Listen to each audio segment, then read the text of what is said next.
Oh, okay. I'm sorry. Excuse No, me. no, no, no, no, no, no. You Oh, go ahead. I want it on camera.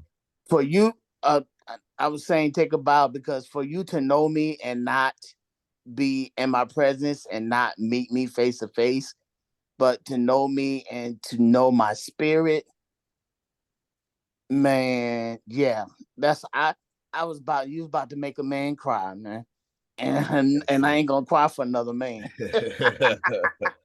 Excellent. I do understand. No, very grateful. Oh, he Very went grateful. live. He went live on the Inner Yes, Circle he went page. live. Okay, he went live on Oh, the Inner okay. Well, Circle that's page. that's what I need then. That's what I need. I'm gonna go look at the video right after this. Yes, and I want to say I had Deanna's help with that as well. I know Grace's Oh help. yeah, I gave them their Yeah, props too. yes, yes, Yes, yes. sir. Yes, sir. Good, good. All Oh, right, so before you start, go ahead. This is perfect. which which do I send that to Oh, for Wednesday? uh, you just send it to the Deanna. I feel Oh, like okay, that'll be okay. yeah. Okay, That'll work. Deanna. Or whatever Grace say. Oh, thank you so much, Ibrahim. Yeah, or whatever Grace say. Okay, just I, I'll type get in I, my. I'll get with him, D. Okay. Whatever Grace I'll get say. with you. I'll get Yeah, with you. yeah. Whatever Grace say. Got a special day. Well, every day is a special day because we wake up this morning and always a special day when Frida's wonderful glowing face is upon us. You know, everybody can't look as good as Frida. Y'all try. Y'all try, but somebody just hit the genetic lottery. You understand? Some of us just hit the genetic lottery. I Yes. love you guys. Yes, we love you too. And We Ibrahim just love you too. Hey, Ibrahim girl. just Hey. Like Mr. Hey, X. yes, girl. Hey, I yes, miss y'all. yes. It looks like Jaden's at the airport. What time does flight take off? We're delayed, so I think we're about to board in like 5 10 minutes. That's why I Okay. was able to get on. I'm like, that dude Okay, got. good. I gotta be on the meeting still. I guess. Well, thank God for delays. We like them. We like them for sure. Yes, yes. And you're at Chicago? Yeah, I'm in O'Hare right now. Ooh, that's one of the You can busiest see right now. airports in the world. That's Chicago O'Hare. Oh You know yeah. I'm posted at the bar. You say, oh, you Uh-huh. know I'm posted at the bar. Oh yeah. That's supposed to be even at 8 in the morning. You're supposed to do that for sure. Yeah, that's what I do. That's yeah, man. I gotta sleep on the plane. It's 5 hours. That's it. Chicago O'Hare is one of the busiest airports in the world, the whole world, because it's central location of the world. And then Turkey is another one like that too. You know, it's just In geographical what? location. Istanbul, I think it is. Yep. Istanbul, and it's a hub. You know, a lot of these airports are hubs. And anyway, Ibrahim said, congratulations to Kofi Sai. Kofi Sai is coming out Halloween, so you can go actually get it right now and go get it due to the fact that we going. We finna go New York Times bestseller, all that stuff. We finna just do a lot of great things. It is fantastic. We'll talk about that here in a little bit. In the meantime, Congrats to you on that too as well. appreciate you. I didn't realize how amazing the cover is. I knew it was great, but when you see it splashed on places, it's even better. It's even better. Got my son and my daughter here. I don't know, she's next to my son. There she go, right there. Okay. Right there. And they at work today. Yes.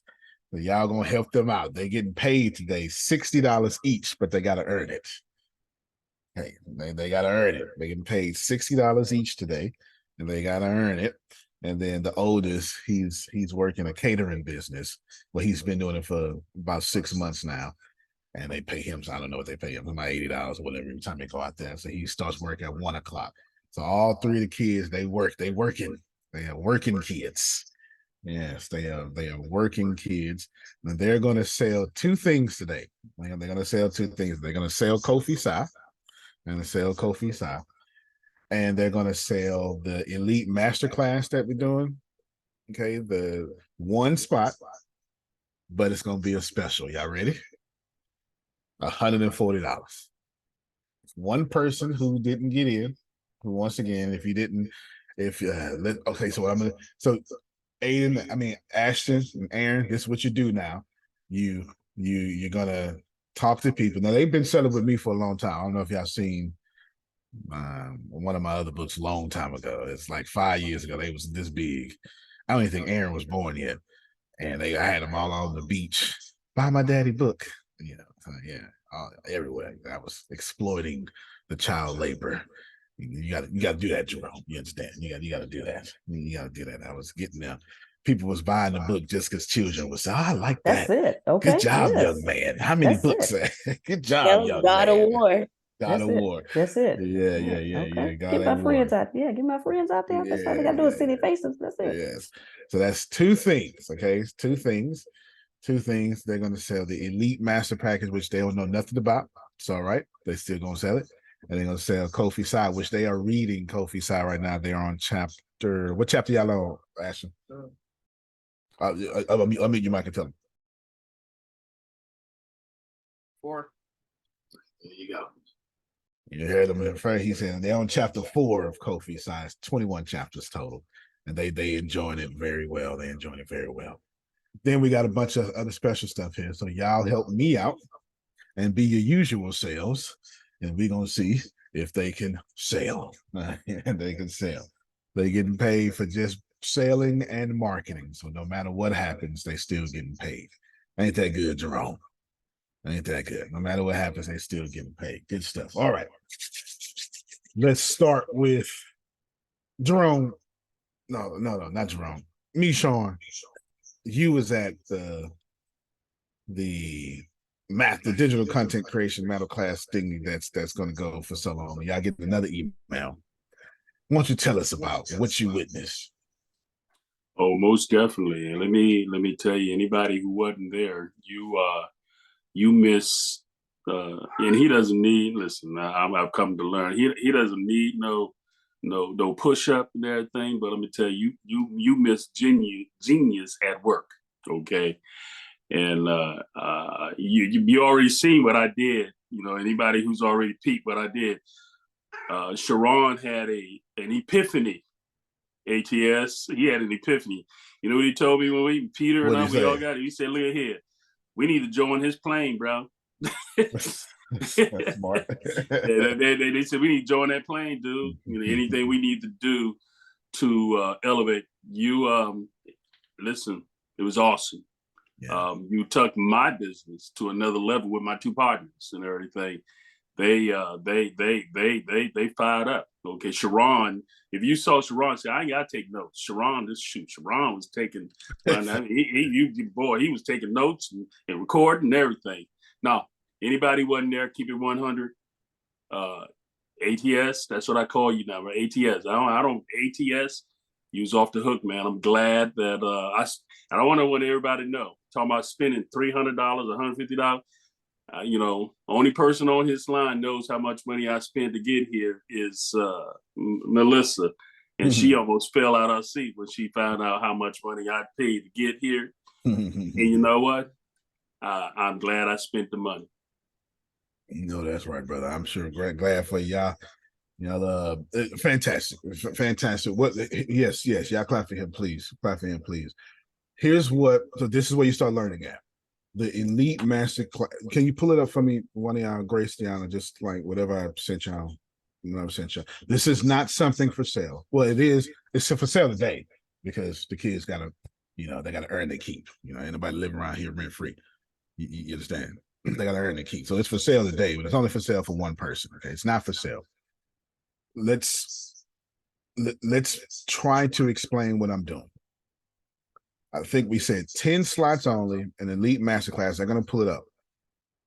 And I designed it to be a $10,000 thing that I reduced to 1,000 because that's what I always do. But if you try to struggle with pricing, you build something at a particular value, and then you reduce it by 90%. There's your price. In the information age, there's your price. Okay, so 1,000. But then I did a flash sale for 300. So now it's 99.97% discounted, which means now it's the beginnings of an irresistible offer. It's the beginnings. It's not an irresistible offer yet, but the price now is irresistible. Now what I have to do is keep putting things on top of it to make it an irresistible offer. So with the Elite Masterclass, you're going to go through all 10 of these weeks, the digital content creation, smart content creation, blah, blah, blah, right? I'm not even trying to just look at it on the screen. Well, we got people in audio. Monetize and made simple, grow your brand naturally, building quality email lists, engage your audience, brand basics, social media mastery, telling your brand story, insider know-how. Now, these prices are not for you. These prices are the bonuses. This is what I did.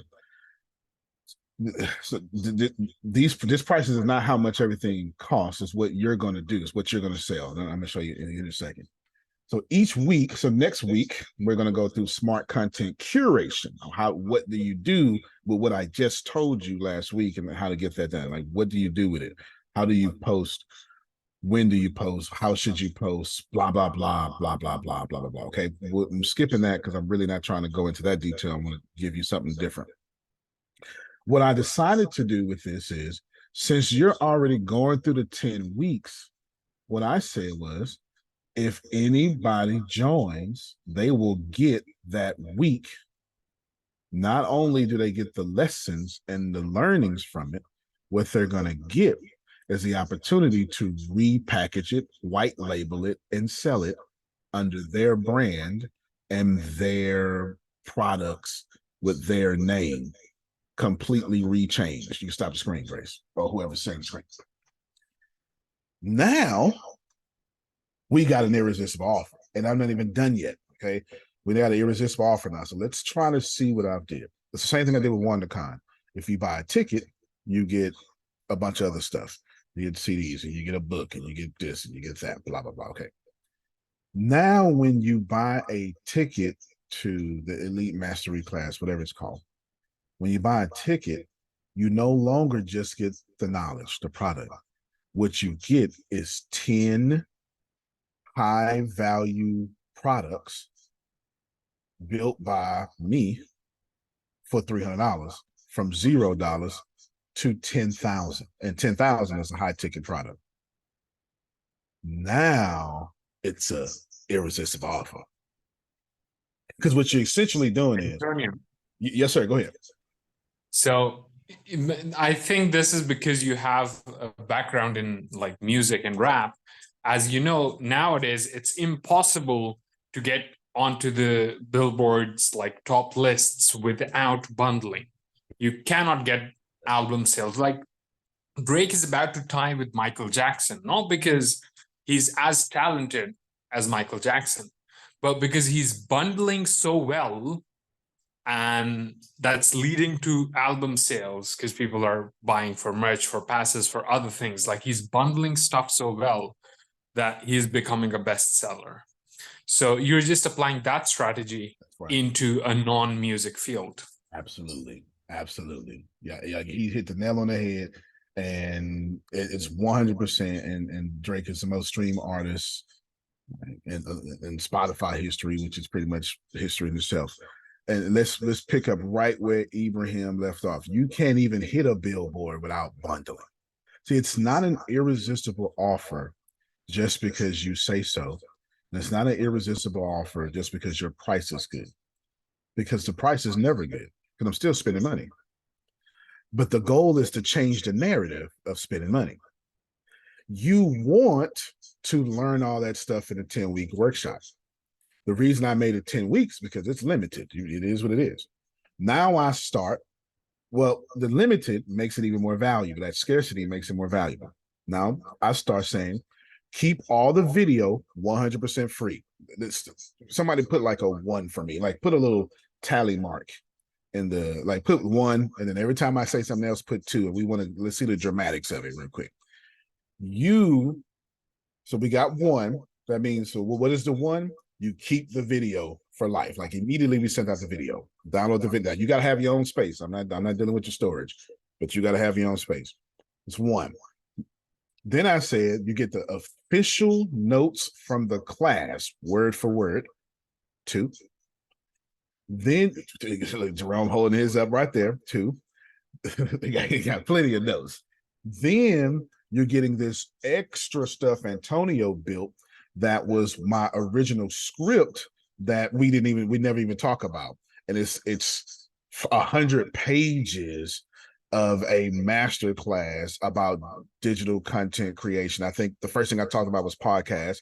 And the first thing I did in that thing that y'all gonna get emailed out today is the top 3 ways podcasters are getting paid. And we not talking about advertisement. The 3 ways that I can see that people like me and I'm in the top 1% of podcasts. My podcast right now has 2 million downloads, and that's on a red circle. That's not even since the podcast. I haven't even checked what Podomatic and Apple is doing because I didn't start on red circle. I'm in the top 1% of all podcasters in the world. So you're talking about, I immediately bring out how you making money without advertising. It's easy. I broke it down, whether it be affiliate marketing, selling your products, blah, blah, blah. And I not only just give you how to do it, I give you the step-by-step guide, etc. That's 3. You already put that tick mark down, Grace, 3. Then I say, well, hey, they got to already go to the class anyway. So since they got to go through the class, I might as well repackage that class and give them that product. That's 4. So now, since you went through digital content creation, we take your brand, since you had to fill out, a little paperwork, and since you said you asking questions, you take out your brand and we flip it. Digital content creation for Black Lives Matter, digital content creation for people who want to bring humor consulting or humor into business or total life enjoyment. It goes to you now, and the script it flips now, because once you do that, and then I gave you prompts in ChatGPT to help you out, you now tailor all those written notes, all like the complete written notes, the complete 100-page thing that Antonio said, which might as well be a book. And now you use prompts. You got your own digital content creation. Plus, I told you I don't charge for that. That's $0. And then I told you, I gave you the prompts, but I told you, don't build it. I'm going to build it. So your email today or tomorrow is going to be what I built for you, literally white labeling what I just did without your effort. And then each week, those same things are going to happen. So Grace, you can do that 9 more times. We need 9 more tally marks because we got 9 more. You got 9 more things, whatever that list, Grace, was. I don't really want to go through the list because that's it's a different conversation. It tells you what's in it. We've already done that. I'm trying to show you what the Brilliance Ibrahim just said, this idea of, sure, you're selling something, but change the narrative, because now I'm not selling this course. I'm saying most people are going, I don't care what he's doing. I want the 10 products.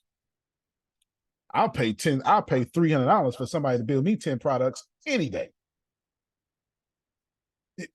So it's no longer spending money no more. Now it's do my work for me. And that's the ball game. When you can psychologically turn around the idea of spending money into something that gets people excited, you become Netflix. You become Amazon. Yeah, y'all getting the process? So I didn't just take Irresistible Offer. I didn't just bundle better. But I decided, okay, so what we're going to do with that is even do it more. Now, my kids in a second are going to let me know when you're completely done. Okay, my kids are going to, for $140 for one person, it's available. You don't have to get it. My kids will get paid anyway, but they got to sell it. They got to go through it. Okay, they got to go through it. Plus, we already oversold. It was supposed to be 10 people. 16 of y'all snuck yourself up in there. Okay, so we get, you get everything from last week plus the video. I'm almost done here, Grace. So let's talk about how we accomplished this. Okay, how did I get to this idea of bundle better? Let's just take a McDonald's approach to it. If you give me 2 minutes, I'll be out your hair with this. I hope you take this to heart. You know the story. I've said it before. Russell Brunson said it. McDonald's pays $1.45 to get you to buy a burger. But what you don't realize is when you get a meal, that's 3 transactions you have made. You don't see it that way. To you, it feels like 1 transaction. But McDonald's pays its bills with the burger. The fries is all surplus. All 100% surplus. How is it 100% surplus? Because the McDonald's paid their marketing with the burger, their labor. That means all the people. If it's 18, well, it ain't gonna be 18 people in McDonald's. I wish, but if it's 8 people on 8 might be too much. If it's 6 people on a shift at McDonald's and they're all making $10 an hour, that's $60 an hour. So when McDonald's does 30 burgers, payroll's paid for that hour. But here's the slick part. Right now, go ahead. Man, talk math. That's all you gotta do. Make it make sense to me. Just make it make sense to you.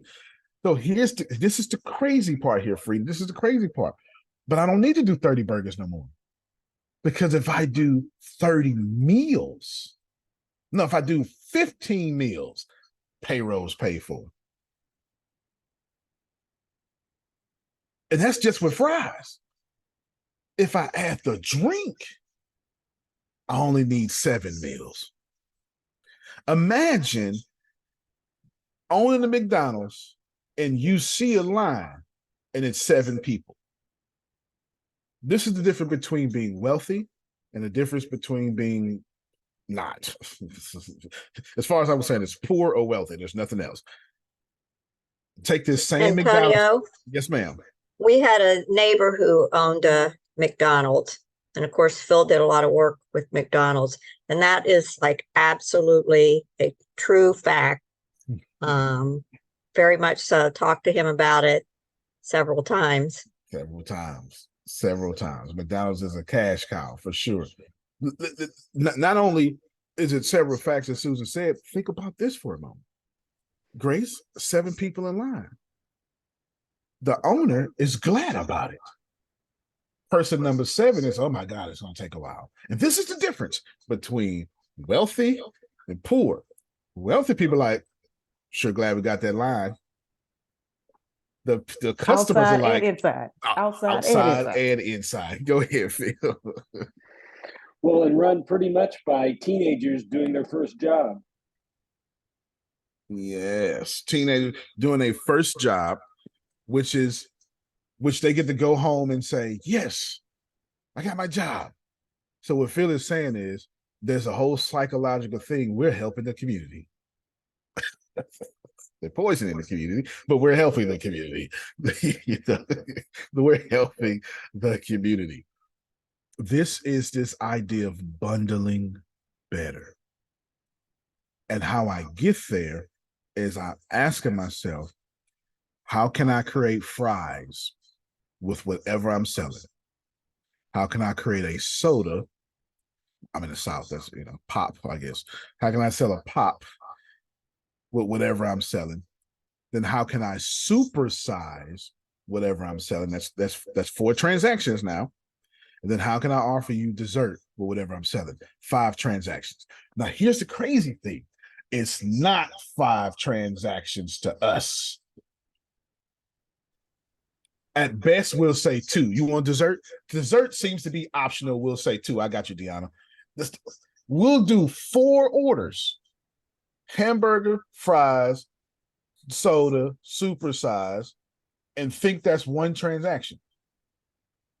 And then we'll go, well, I'm feeling, I should spoil myself today. Give me 2 pies. And we'll think that's 2. But here's the kicker. That's for me. What y'all want? Now the 3 people in the back getting 4 transactions apiece in 1 car. 4 times 3 is 12, plus my 4, that's 16 transactions McDonald's just did. 1 car covered payroll. 1 car. God bless. Okay. Oh, okay. Wait a minute. Are you completely done? If you're not, keep going. I'm completely done. Let me get Okay. Deanna. No, let me get Phil. Then Okay. Deanna. And then you got it. One car paid all the bills. That's insane. Go ahead, Phil. You're teaching basic business. And if I haven't said this to every one of my clients, I'm close to it. The easiest and most profitable dollar for you to bring in your business is people you already do business with. Absolutely correct. It's And cheaper. I actually then say, I call it, it's what you want fries with that. That's how I explain it. That's how you say it? Yeah. The second most easiest and profitable for people who know the people. So right. I call that, who do you know who might like to know more about it? And that's called referrals. But you do that so greatly, those are the easiest money to bring into your business. People who you already do business with, and people who know the people you already do business with. That's the low-hanging fruit in revenue. Yeah. Ever since you taught Grace that, she takes that very seriously. Listen. Okay. So far, Uncle Michon has brought me two people. I'm sending Mr. Michon's dad, Mr. Charles. I'm sending him some information today. And the reason I said, let me know when you're done, I'm still looking at this time whenever Deanna get done. However long that is, I need either you or her to cut 30 minutes, send me that video so I can send to everybody who I'm talking to about this. I am done right now. All right, then. I am done right now. Okay, I see what you was trying to do. She said, this is my advertising video right here. I got it. There you go, Grace. I ain't got to explain nothing. Jalen, I got you. Okay. I ain't got to explain nothing. Y'all see that? She's right. But let me tag on there. I want to give Grace, or I maybe came from ATS. She immediately called me and made connections with me. And when she was talking to my people, I picked up. I even laughed with Peter. I said, did you pick up? She knew exactly to call me because she said, I know Michon know more people like him. I know that's right. And did people you like did you not tell me that, Grace? I do it, yes, because I do it to Uncle Jerome all the time. I say, Uncle Jerome, Uncle Michon. I know. They know they know people like them. High quality people hang with high quality people. This is what it is, right? I mean, trust me, you get you two Jeromes, you are blessed. I got him. His name is Uncle Michon. Okay. There you go. There you go. There you go for sure. You get your Philip Susan, use a $1 billion organization. That's all you need. You just need one of them. You just need one. It's so incredible, that idea that one car pays all the bills, and that car is thinking they save money. Somebody needs to write about the psychological approach that McDonald's takes to business. It would be a great book. It really would. It would be a great book. Go ahead, Deanna. Take your time. I think we'll do that one. There you go. Writing it down. Since we've worked with them. Yep. Y'all work with them, and you've been saying it since the 80s. And there you go. There you go. Go ahead, Deanna. I just want to make sure I had it because you said 5 transactions. So the burger is the first transaction. Right. Now, when I did my ultimate math, I did the 4 transactions because I took out the desserts because we typically won't get desserts. We typically won't get, well, because I'm trying to give you an average number. I'm trying to give you an average number. So at minimum, you're going to get 3. At maximum or 4. A good average, best case scenario, you're going to get 5. Gotcha. So here is your 3 transactions: burger, fries, drink. That's the meal. Burger, fries, drink. And the possible. The 4 is the super size because that's 49 cents. And then the 5th is the apple pie. 5th apple pie. That apple pie no good, but yeah, that apple pie. Yeah, the apple that's pie. right. Remember the chicken nuggets. The chicken nuggets. You want the chicken nuggets? Now, there's a sneaky one that I didn't mention. I need to give y'all a 6th option that McDonald's does so well that everybody else doesn't. Nuggets, French fries, and a drink. Or they'll bundle 2 burgers and fries. Or they mix their bundles up a lot. You're absolutely right. They mix their bundles up because the more it's bundled, the more you're going to say, sure, I'll do it. They may lose money on the first 2, but the 3rd one is all profit. Me and Grace did that one time because they have the fry basket and they bundled it with like 2 of their little cheeseburgers. Mm-hmm. Now let me sleep the sneaky stuff in before Jalen's playing getting the app. Here's the sneaky stuff they do that y'all don't think about. I'm gonna call it a 6 transaction. You go, can I get a sausage and biscuits? Yeah, sure you can. Wait. Can I get a cheese? That's a charge. They charge you for cheese. And they charge you for the cheese on the cheeseburger. That's a charge. Dude, that's disrespectful. You don't charge me for something that's supposed to come on the meal. D, if you next time notice, I got you. Look at how much the hamburger costs and look how much the cheeseburger costs. It's in the price. Cost more. That don't make no sense. It should be with the burger. Like, I shouldn't get charged for cheese when it's supposed to be a part of the meal. Cheese should automatically come on everything. I shouldn't get charged for it. Well, as far as my capitalistic bank account, that's exactly why you get charged. For it. That's exactly why you get charged. Go ahead, Phil. What other industry is doing this? You ready? Yeah, I'm ready. Insurance, home and auto. Oh my God. Yes. Why did I not think of that? Come on, Patrick, my homes and my auto. Yes. Yep. Home and auto. Oh, and now they bundle home, auto, and something else now. And home, auto, there's another one that they bundle with it now. They got pet insurance now. They got insurance for everything. They do. My credit union just sent me insurance here yesterday. I was like, what is this? They sent me insurance, like life insurance. I paid $2 or something. I don't know. It's literally like, hey, you got a loan with us. You got insurance. They literally put the insurance on me for getting a loan or something. I don't know what they're doing with it. Either way, the credit union said that here yesterday. For sure. They said that here yesterday. Oh, and then depending on where you are, they bundle wind, rain, and flood. Oh, that's actually considered a bundle. They're not one. That's actually considered bundled.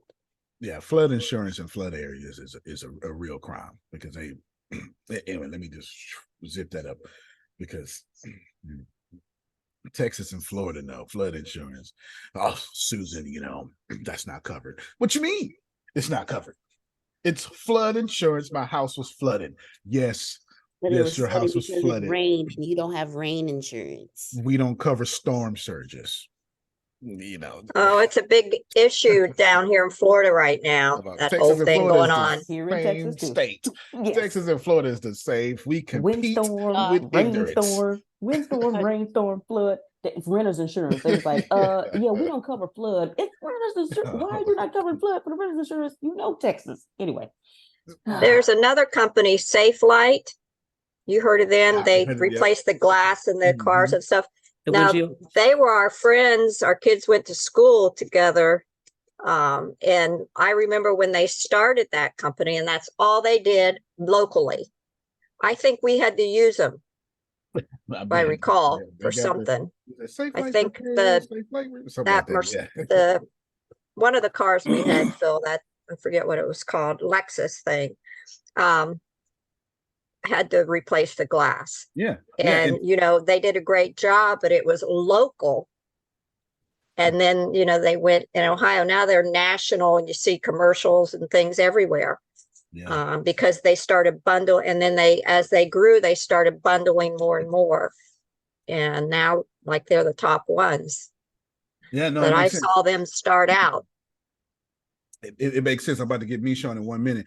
I'm gonna introduce another company. Just Phil just put something in my head. But I was thinking they did storm surge. The storm surge is technically not a flood. It's a big wave that just came and crashed through. It's a 25-foot wave. That's not a flood. This is flood insurance. This is not storm surge insurance. It's crazy, right? It's crazy way they do that.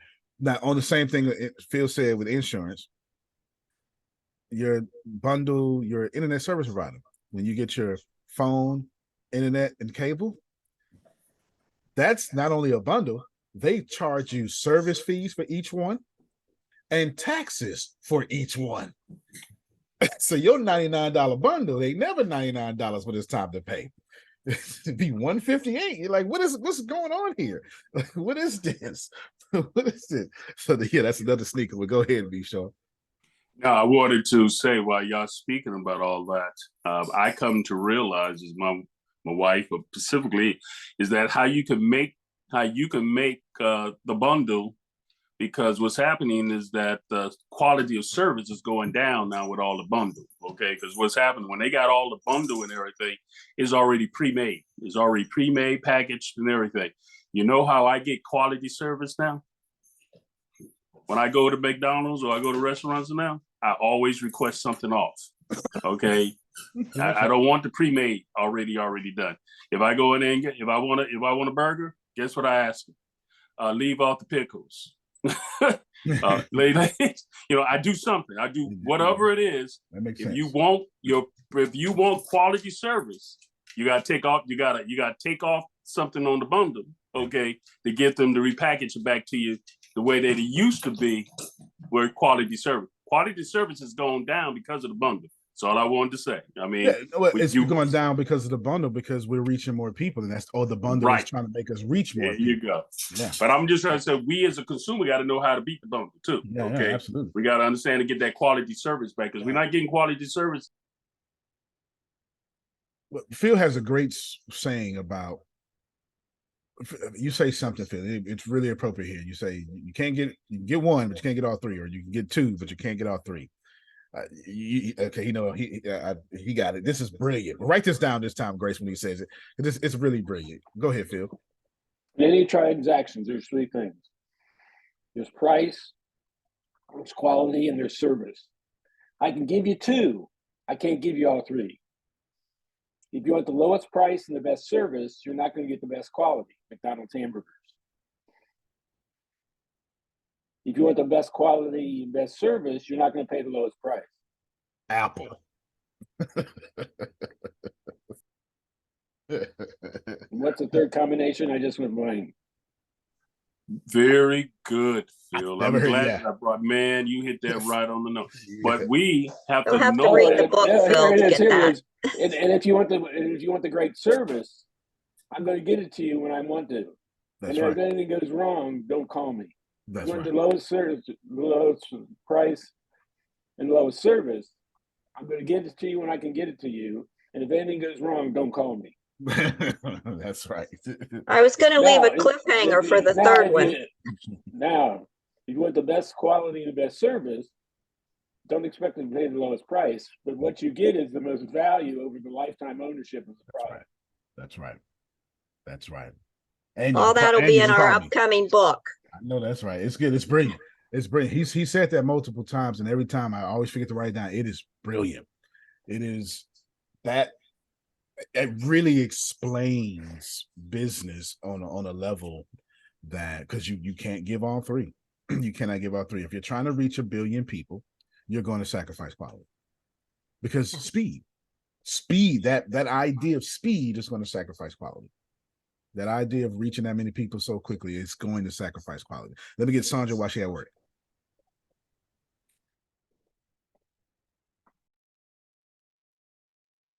Okay, so look, I want to make sure that this is going to be posted where I can get to it, because I am having some trouble in and out. It's just working my nerves. Whenever Phil talks, I need to make sure this gets there. I need this right now. Like, y'all don't understand the trauma I go through. We're trying to get to the goods now. That's why it's stopping me from doing some other stuff. I need one of those virtual, the things that be in the air. Like, okay, I'm right here, but the thing, how you turn this thing around? I don't know how to do that. Wait a minute. It'll be a little camera. Yeah, I'm getting finished using it. A little swap arrows. Okay, got it. I want it like up in there, so I can push the thing and I can see up in there without. I need to invent that. I have to figure out. I need to invent that. Where to put the? Y'all hear me? Yeah, we can hear you, man. I'm catching hell. I just want to say happy weekend, everybody. Please make sure. Blessings to everybody. I'm about to head up out here. Okay, man. Blessings to everybody. All right, stay safe. Make sure they land the plane. That's part of flying. Okay. Stay safe, Jay. That's some land. They gotta take off first, so I feel you on that part. Yeah. We need it. Ain't no sense in flying if you're not gonna land. All right, man. And we want to land the plane, please. Thank you so much. Thank you for landing, sir. Thank you. That's what forget the trip. Thank you for landing. The other Antonio. Yes, sir. That was one of the things that they didn't pick up on the terrorists that put their planes into the building. When the flight instructor says, "I wondered why they didn't want us to teach them how to land," and they didn't pick that up. They didn't pick that up. They had no intentions on landing. No intentions on landing. Go ahead, Mishar. Oh, I had none. Okay. So let's bundle better. So we got one slot for $140. So let's bundle this. I'm gonna bundle this for the kids. What can we give away, Jerome? What can we give away? You already gonna get everything that comes with it. But we gotta give away one more thing because it's a bundle. We can discount the price, and that's fine, but that's a discount. I want to teach them, put something else on it. So what exactly? Yeah, put something else on it. So what can we give extra that'll incentivize people? Whatever, you know what? I tell you what we do. We'll do 140, and the extra would be your choice within reason. If your choice is not within reason, I would downsize your choice to make it in reason. Okay, you'd be like, well, okay, I'll do it. But what I want, Antonio, is for you to run my whole business. Wait a minute. Okay, what I want you to do. Okay, let's back up a little bit. Okay. Let's pay $5 billion. All right, we gonna do. All right, the other said a 1 hour analyzing session with me. Possibly. Let me break that down. So, No. If it's gonna be that, you ain't got to break it down. Because if it's a bundle, I don't want to broke it down too much to where it's not an actual. It needs to be unscalable.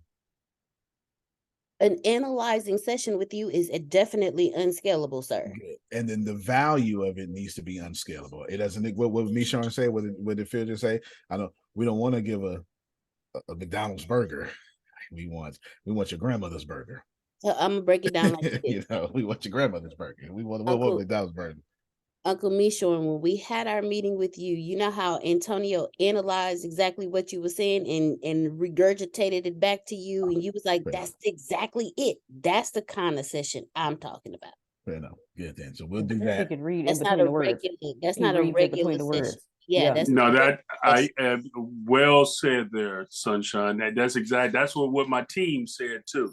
You not only took what we said to you, you gave it back to us in the way that we meant to say it, but you said it to us the way that it needed to be said. That was valuable. Can't get that nowhere else. Okay, so that was powerful. We can blame Jeffrey Combs for that. Jeffrey Combs was the first millionaire I actually met, and he stressed actively listening, and he had like 3 master courses. They were like $1,000 a piece on actively listening. Because he said you can't sell without listening. That was his big thing. You cannot sell without listening, and you must actively listen. And most people passively listen. So I've taken so many courses with him on actively listening that I can do that. Go ahead, Phil. Yeah, and since your workers are here, they need to hear this. Yeah. My definition of selling is communicating in a way to produce a mutually agreed upon response that's best for all parties. There you go. So to find out how do I communicate in a way, my style, that will produce a mutually agreed upon response that's best for all parties, you got to ask questions and listen, not talk. Well, there it is. Needs no explanation after that. And notice that every single thing that he said is a plural there. You can't communicate with one person. Like if you're just talking, it's not communication. Every single thing of his definition implies a back and forth, except for his back and forth is your ears is going back and forth, not your mouth. I have learned. And to remind everybody of the echo technique. Whatever the person said, you just echo it back to them. Oh, we went to the lake the other night. You went to the lake? Yeah. We went fishing. You went fishing? Yeah. We caught a trout. Now you can't keep doing this because eventually they go, are you deaf? Echo, echo, oh, echo, echo, really, echo, echo, wow, echo, echo, huh. So the echo technique is a native technique to get people to continue to talk. Yep. But we as salespeople have a tendency to want to jump in. Oh, especially if it matches up to what we got. Yep. And that's what you should, that's the last thing you should do. You should let them keep it, go deeper, go deeper, go deeper. As Paul Harvey would say, find the rest of the story. Oof. Let me jump in there and tell you the greatest thing that happened to me, and if you've never been through a lawsuit, is the terminology discovery. That terminology discovery is what y'all talking about. That discovery, going through having the attorneys take you through discovery is about learning how to listen, and then you gather the right information. Had we not gone through the discovery, I would not have won. I mean, one of the biggest things I've learned is it's never about the truth. It's never about the truth. It's about how you identify what's right. That sure sounds like the VA to me, don't it, Jerome? Nobody want to care about the truth. They want to know what you can prove in court. Okay, it's all about what you can prove in court. The truth is not what they're after, and you get it through discovery. You making it sound more like trying to get a VA claim in there. For sure. Sounds like the Trump issue. Yeah. Oh yeah. All those people coming forward now. Yep. Yep. That's how it works. Yeah. Great. So you were going to say something brilliant. If I hadn't learned anything else from, and I call him Reb, I'm talking about Antonio. If I ain't learned nothing else from Reb teaching us sales, is you got to let the people talk, because nobody asks anybody about tell me about yourself. They're like, oh, and they will tell you like you are their confidant. They will talk to you all day if you let them talk. And I just sit and listen. I am a listener. Listening is my superpower. It is. I just listen and I just write down. I listen and I take notes, because Antonio taught us, hey, people are telling you, hey, this is how you get my money. Okay, I'm listening. And I just ask them questions about what they told me. I do nothing else. Like Mr. Phil said, salespeople want to jump in. I do not. And when I feel that you're done with that one, then I say, hey, okay, so Uncle Misha, what made you go into that industry? And then they start talking again. And I'm taking notes. And then based on what they tell me, okay, this product or service sounds like this is what they need. Absolutely. And when I tell Uncle Mishorn about the content masterclass, I'm going to base it towards what he told me in these notes that I just took, how it would help him to get what he wants. Because if you don't need help with sales and marketing, why am I going to tell you we got a sales and marketing package? No, you didn't tell me that. So do all the time. And if you got it, it should be a bonus. You should say, right. And it just so happen if you want to reinforce or send it to your team, you have just all this 100 hours of sales and marketing stuff. You don't really need it, but it's there to reinforce it. It's a bonus. It's just saying here, it's just saying here. You don't watch every movie on Netflix, but I damn sure want Netflix to keep putting them up there. Hello. Yeah, I don't brag about much, but when I do, it's math and it's sales. That's it. Anything else, you got me. After sales, no. Antonio, in our database, I always recorded everything that went on. If we did a coaching, if we spoke, if it was a one-on-one, whatever we did, and all their comments and things like that, I always had that in the database, keeping it there. So the next time you talk to them, you go and look at what conversations you've had.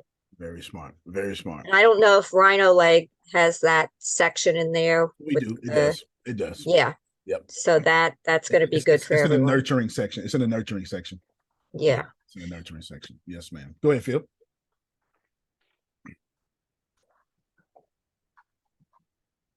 McKay 66 Oh, okay. So he's talking about Harvey McKay, who became a speaker and an author, Swim with the Sharks. He's got to read Swim with the Sharks. And he had a company that had a really exciting product, envelopes. Woohoo! Talk about what he wanted. That's what he sold, envelopes. But he wanted his salespeople to get answers to 66 questions. That was their job. Not selling envelopes, but their job was to answer 66 questions. Like question number 9. Give me a number between 1 and 66. 27. 47. Hobbies and recreational interests. Give me another number. 32. 32 is, what do you think is the greatest concern to the customer at this time? The welfare of the customer or his or her personal wallet welfare? I got an idea about that. Does the customer drink? If what, how much? What does he drink? Or does he drink? You ready what this 66 question is? Yep. Does your competitors have better answer to these above questions than you have? Ooh. Yeah. Ooh. You know, we were at an event with him and I saw him in the hall and went up and said, hey, you know, who I am. And he knew Phil and all that. And he actually started asking me, you know, he wanted to know more about us and all that. And he really started asking me some of those questions of the 66 questions. I think he gave me a copy. But anyway, he's real deal guy, you know. I put the logo of my company on the top of my van because of him. Yeah, right. Because he says, how many people are at second floor or higher in your marketplace? And they look down, and if you have your logo on the top of your vehicle, that's the only thing they see. So that gives you an impression. Yep. Harvey McKay, that was back in the beginning. Or nobody was doing it. The other book he wrote is Dig Your Well Before You're Thirsty. That makes sense, actually. That makes sense. Yeah, so you can get on you go Harvey McKay's customer profile 66 and get a copy of this. Everybody can get. Just go to the internet. Mm-hmm. I just put the PDF in line app and whatever this thing is in the chat. Yep. And I've got all of them here. I just did it while you was looking at this right here. And then here's a whole website you can download. The 33 employees. This is good. So the whole point is to ask all 65 of those questions. Because the last one is really for the sales. If somebody closed before then you no. Okay. Yeah, but you work them into a conversation. Absolutely. I've heard about that once before, but Phil just brought it back to my memory. And I didn't listen though when I heard about it once before. I wasn't ready for the information. It was way long ago. I wasn't ready for it. But, no, I shared this with you before. Yeah, that's what it was. And I wasn't ready for it. The only time I ever heard it. There's a bunch of stuff that just got brought up. Grace, as far as actively listening goes, as far as sales, what you were saying. Antonio? Yes, sir. You just made a good point. What's that? When we're talking to somebody, they probably don't get it the first time they hear it from us. Right. I wasn't ready for it. I remember you saying it. When you brought it up, I remember you saying it. It's not something that was on my mind. I remember you when you brought it up, I remember saying it. But now, and as you was talking, I was like, man, I remember the reason. I don't remember the real reason why I wasn't ready for it. I heard the first time and I was like, that's great. But I had some sort of but somewhere in my head, So I'm sure I was like, okay, I'll remember that later. I just got to move on to something right now because we need this done right now. And you never know what's going on in people's lives that make them focus on something that's immediately, a pain point that's immediately in front of them. And they table a lot of things that we talk. And they table a lot of things in the conversation. For me, for Jeffrey Combs, this is Jeffrey Combs. For Jeffrey Combs, in which I used to have Grace and Deanna just jump on his calls on Tuesday nights, and just jump on his call. And I did those calls for 10 years. He owns Golden Mastermind Seminars. For me, sales is about trust. So Deanna has the highest conversion rate whenever she does sell in the company because she'd be on the phone for 2 hours. How do you not buy for somebody after they bled their heart out for 2 hours? They done told Deanna all about their grandkids and their religion and their denominational affiliation. They had all these conversations, and then by the time Deanna finished, let's meet soon. Let's meet.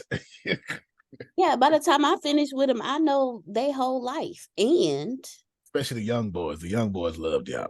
The young boys love. I'm like a big sister because I or just cougar, cougar, whichever one. We're gonna go with big sister. We're gonna go with cougar.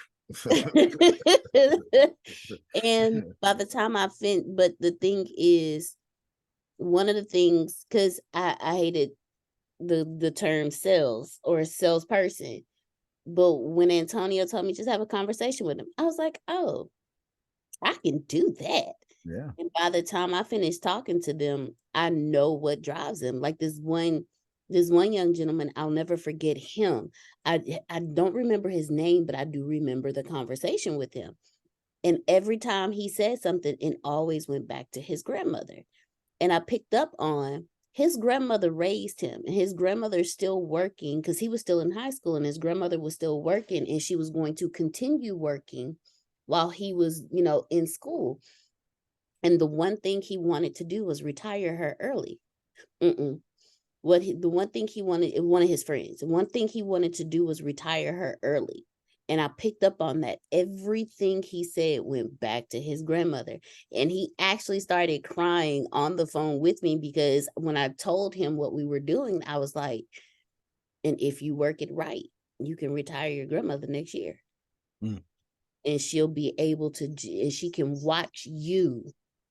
And the phrase that made him cry was when I said, and for the first time, you can take care of her. There you go. You'd have had me, okay? Because you did that to me, by grandma. Oh, my bad, fool. Well, and it's real, and it's not even about that's not manipulation. That's being someone's friend. That part. That's what we're here for. That's what we're here for, right? That's what we're here for. Yeah, there was a bunch of other stuff, but I'll move on. So put the Cash App or something out there. We don't need to set up a Stripe or something. If you want to get in on the Elite Mastermind, just one slot left, $140. If you want me to analyze your business, whatever, $104. If you say, I don't want none of that, but I want this, $140. Just do that, and we'll do that for you too. But let me pause real quick. Ashton, unmute your mic.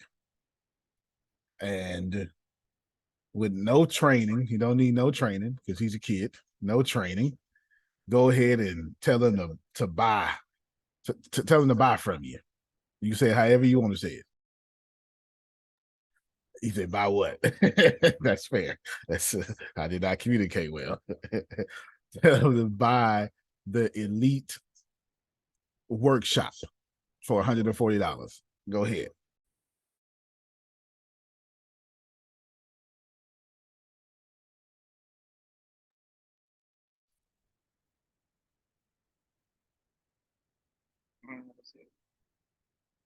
That's okay. You can say it any way you want to. Oh, you know what you used to do? Say, buy my daddy.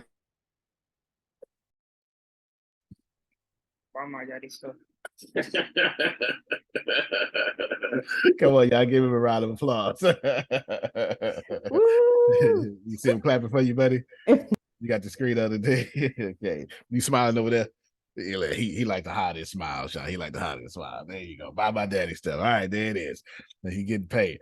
He's getting that paid. lighting in front of him so we can see them. Yeah, I know. Yeah. I think they like being in the shadow there. Yeah. Good. What's your son's name? Ashton. Ashton, for the rest of your life, I want you to promise me you'll do this. You just had an opportunity to practice in front of a group that's loving and caring and wanting to help you and think nothing but the best of you. So the next time you have an opportunity to do that, take advantage of it. Because then that'll help you get better for the next time you do it, and then the next time you do it, and then the next time you do it. This is like practicing before you get into the game. You had an opportunity to practice, and you did great. But just think now, the next time, think how you can do it a little bit better than you did the last time. There you go. Good stuff. Good stuff. He's absolutely right. Always definitely I should take advantage of that safety here, because it's safe here. But when you go out there, well, it's rough out there. It's rough out there. No, and we've had kids. We understand. Yeah. Go ahead, Michon. I just want to say it's a terminology that I wrote in my book. I want the young man to realize how proud he ought to be that he had godparents like you all that's, assisting them to be successful in this world. It's a terminology, godparents. Parent gods, pan gods. That's a terminology in my book that I'm teaching. And I'm witnessing you all. I'm so proud of you all. I'm so proud of you all. You are being an example of what I wrote in my book. The children are not asked to be born. They are born because of the two parents got together.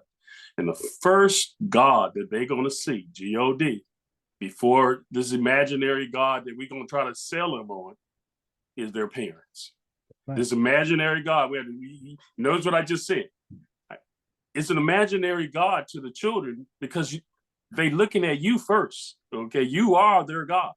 And how you going to sell them on the idea that there's a God when you, the parents, are failing in that position? Do I need to say any more? You write a whole book. Did I need to say any more? So yeah, you need to take that from being a section of your book and write a whole book about it. You need a part 2. You need a part 2 for sure. They're happy when they see you and they cry when you leave. They cry when you put them back in the crib because they want to be held by you. And if a stranger holds them, they probably will cry. Yeah. Oh yeah. You ain't my mama. Get off me. Get off me for sure. For sure. Ashton, bring your sister in front of the camera, buddy. Yeah. Lean into the camera, baby. Lean into the camera. Okay, unmute the mic and say, buy my daddy stuff. How about that stuff? Good job. All right, y'all clap again. Appreciate you. High five, baby, right here. There you go.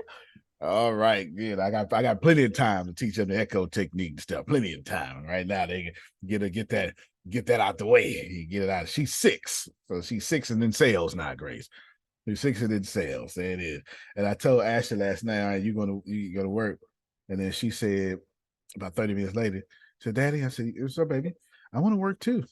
Okay.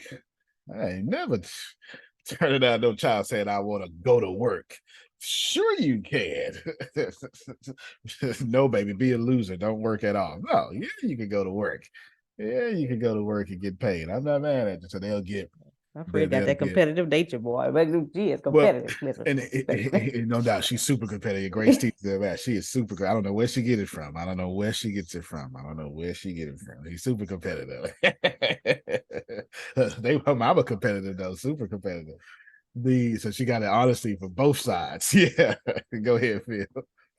I have a quick story about when I was 6. Yeah. It was first day back to Catholic school. And my adopted father died when I was 6, 2 days after Christmas. So we had Christmas, my dad dying, the funeral, New Year's, and then back to Catholic school. First day back, I raise my hand, I stand up, I'm 6 years old. I say, God knows everything's going to happen. And the nun said, yes, he does. I said, then how do we have free will?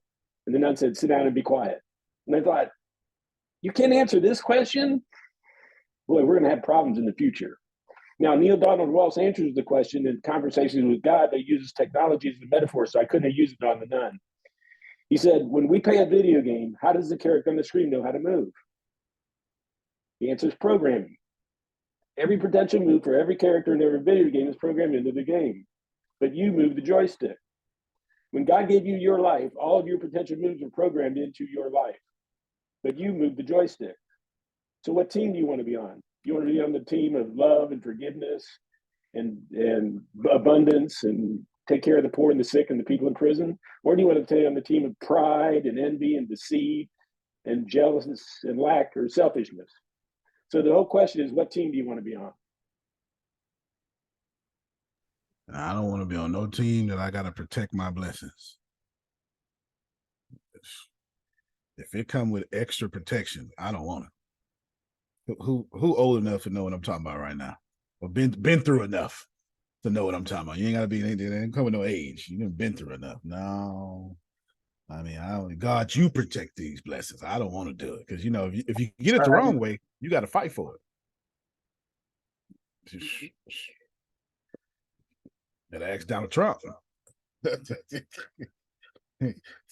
Them blessings he fighting for though, in court. He fighting. It's up to you how you want to get it. I feel you, Phil. I won't mind that come with a hedge of protection from some higher power. Hey, y'all, you know y'all all up my line. I mean, listen, y'all all like. Did I tell y'all that I want did I have y'all my family? Did I tell you that I want an inheritance? Oh Lord, I didn't know that. Did I tell you I want an inheritance for the same thing that y'all are talking about? For the same thing. I did not want it being blocked. I wanted it by what God said it was going to come. And you know what?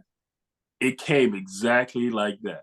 I'm in the field. You would like this. I'm in the office among all these attorneys. And I use this word.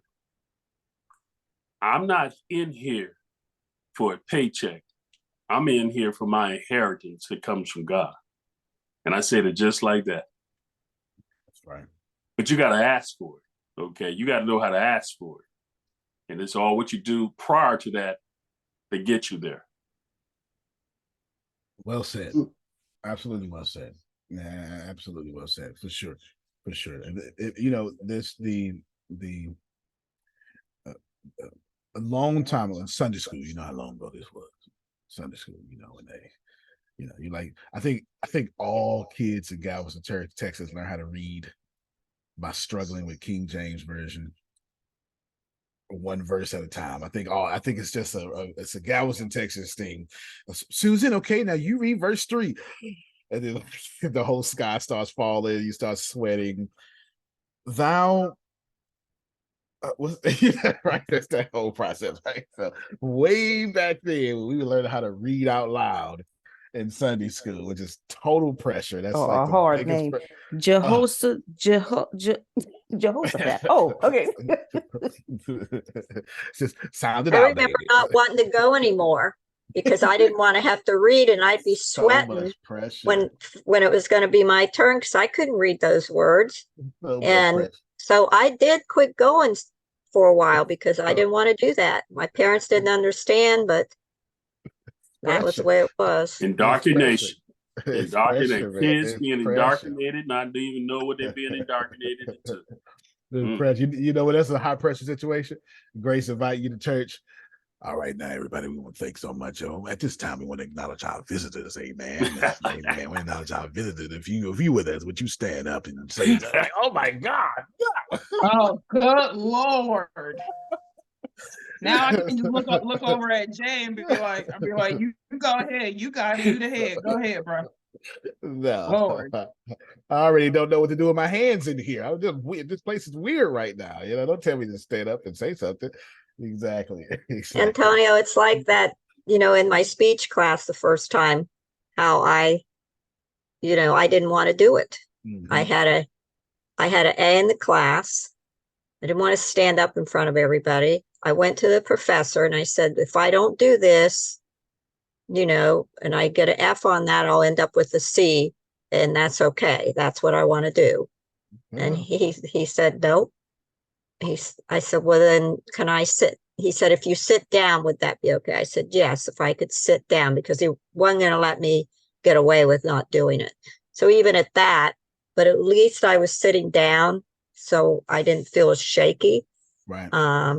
And since my name was Bolt at the first of the alphabet, after that, everybody in the class asked if they could sit down. And every time he'd go point to me, see, Bolt, see what you did? It was a joke, but it did get me over that fear because I did it. And then from there, I never stopped talking. I was always talking out in the hall at school and in high school. They said, hey, Bolt, the teachers, you have one of the loudest mouths out here in the hall, but you hide behind people in the class so you don't have to talk. And I'm like, well, you know, that makes me feel better. So what are you going to do about it? I know, but right? They didn't do anything in high school. You was a little entrepreneur back then. Didn't even know it. Yeah. Didn't even know it. You know, the reason I brought it up because back in Sunday school, one of the Sunday school ladies, I forget who it was, she said, well, the devil got blessings too. You know, so and you got to know which blessings that you get. I never forgot that. I never forgot it. Like I never forgot that. I never forgot that. Same thing. Hey, one blessing comes with peace. The other blessing comes with you got to hold it together the whole time. Choose ye this day. It ain't got nothing to do with me, Jerome. That ain't got nothing to do with me for sure. Sure, I've definitely been looking at this Matthew. Well, for Bible, trying to say McKay.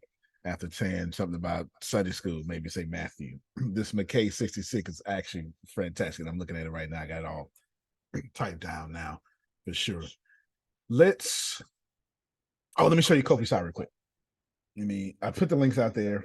Down if you could like repost them or something, I appreciate it.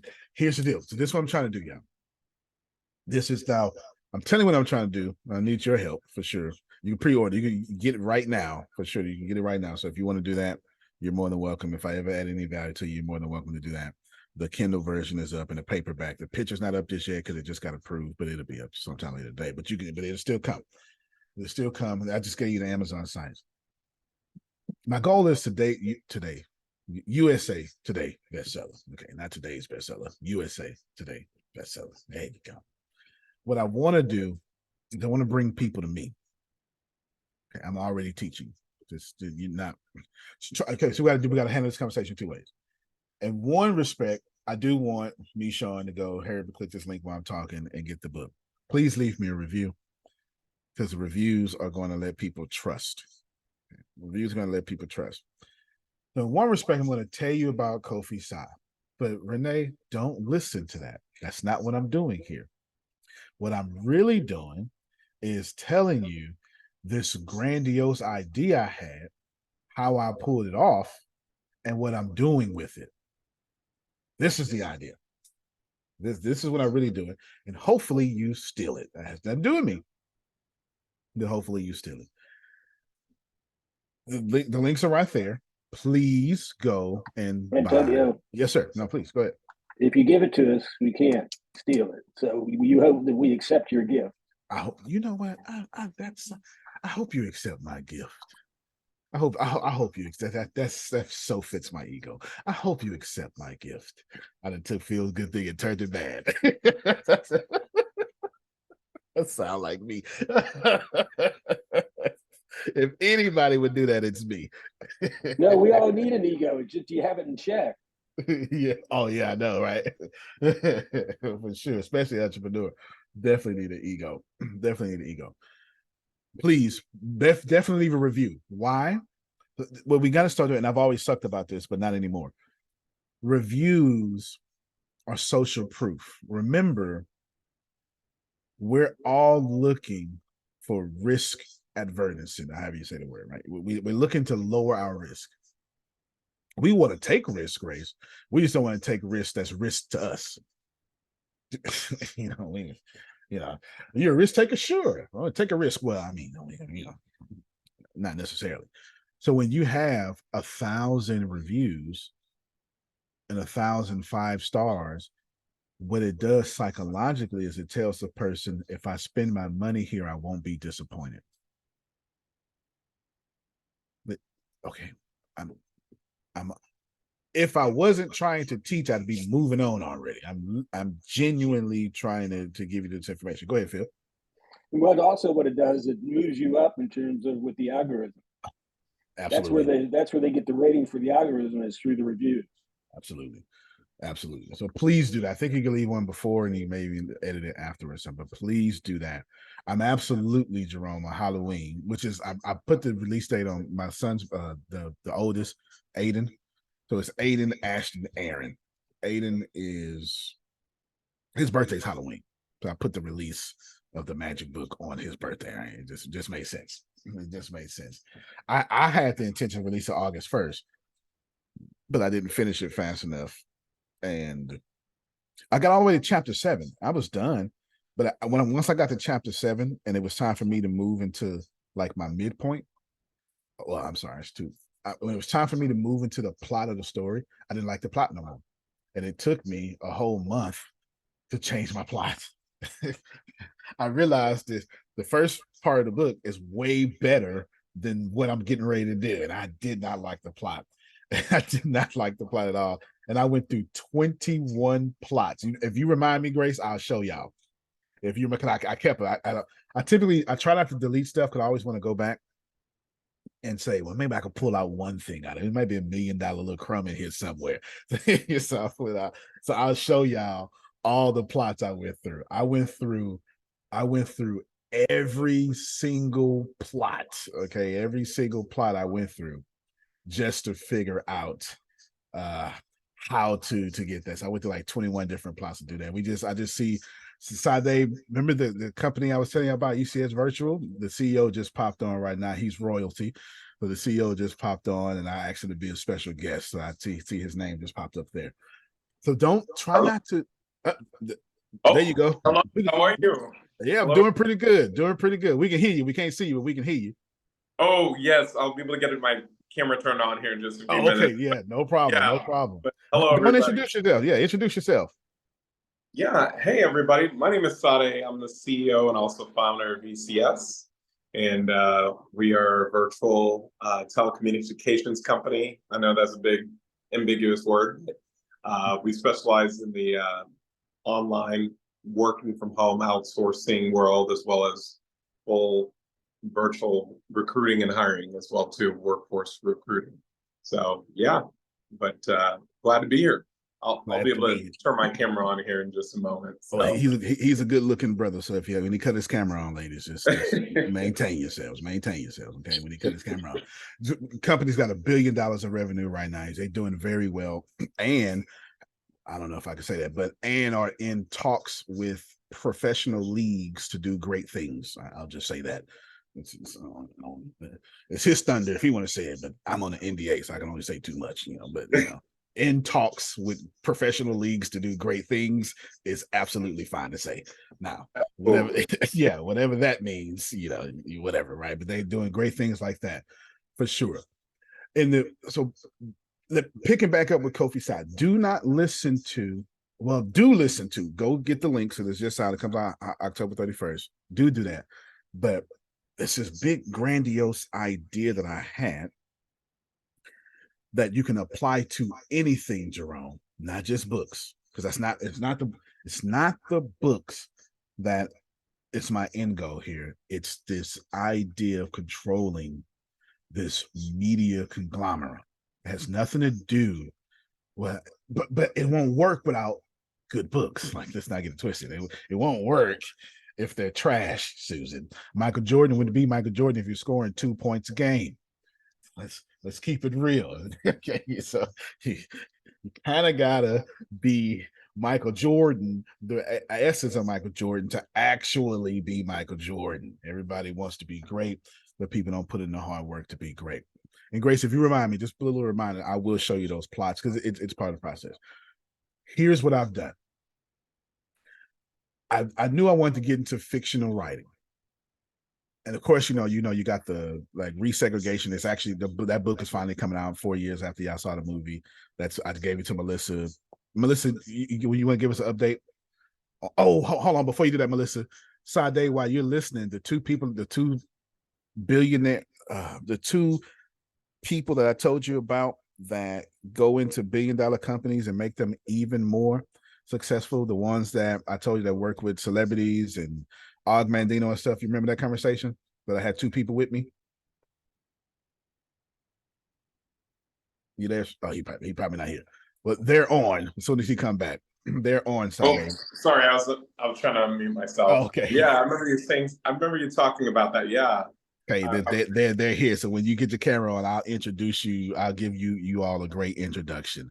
I give you a great introduction. These are the people who they don't fix businesses because businesses aren't broke, right? What they do is they give businesses super performance. Wonderful. Yes, that's what they do. They did it to mine. And as soon as you have ECS ready, they'll come over there and do it. But they're fantastic. I won't give too much of an introduction right now until we're ready. Then I'll give both of y'all a great solid introduction.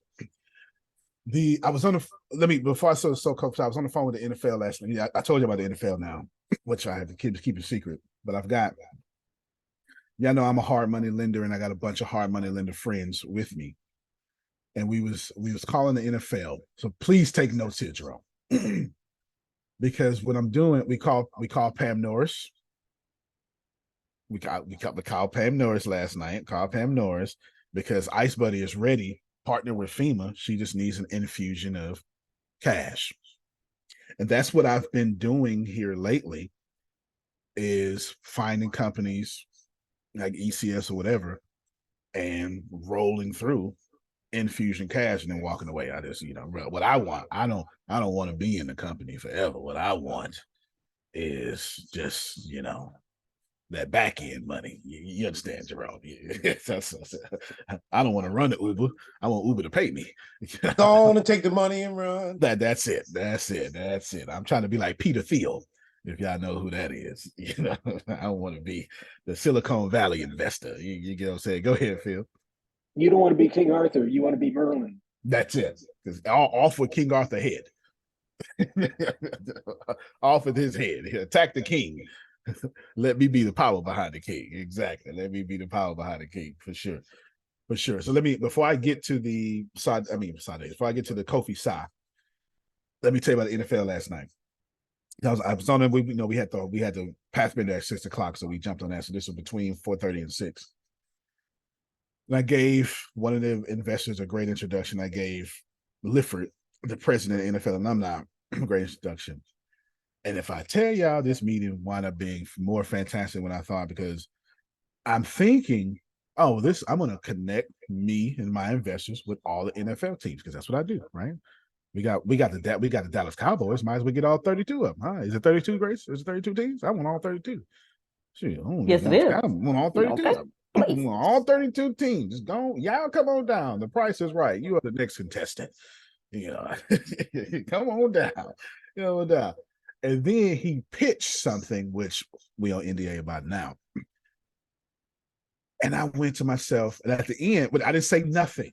This conversation lasted about an hour and 15 minutes. I didn't say, after I gave introductions, I hit mute.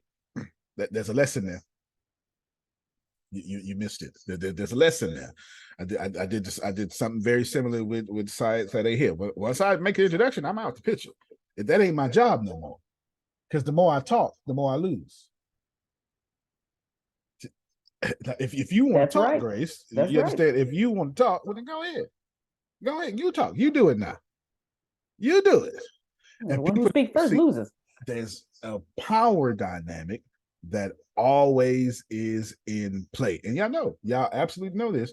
Y'all know I teach y'all 40 laws of power. I live by it, die by it. You don't outshine the master, you don't do this. And every now and then, you have to show strength. Like every now and then, it needs to be so strategic, right? It needs to be so strategic. But remember, real power is always felt, not seen. So when I'm on with the NFL, I didn't say nothing. But at the end, they was talking about saving a whole blank, blank, blank. I really can't say it. Saving a whole blank, blank, blank. And at the end, it was like, what you think, Antonio? I was like, gentlemen, the way my ego is set up, all the press that's going to come from this, I'm for it.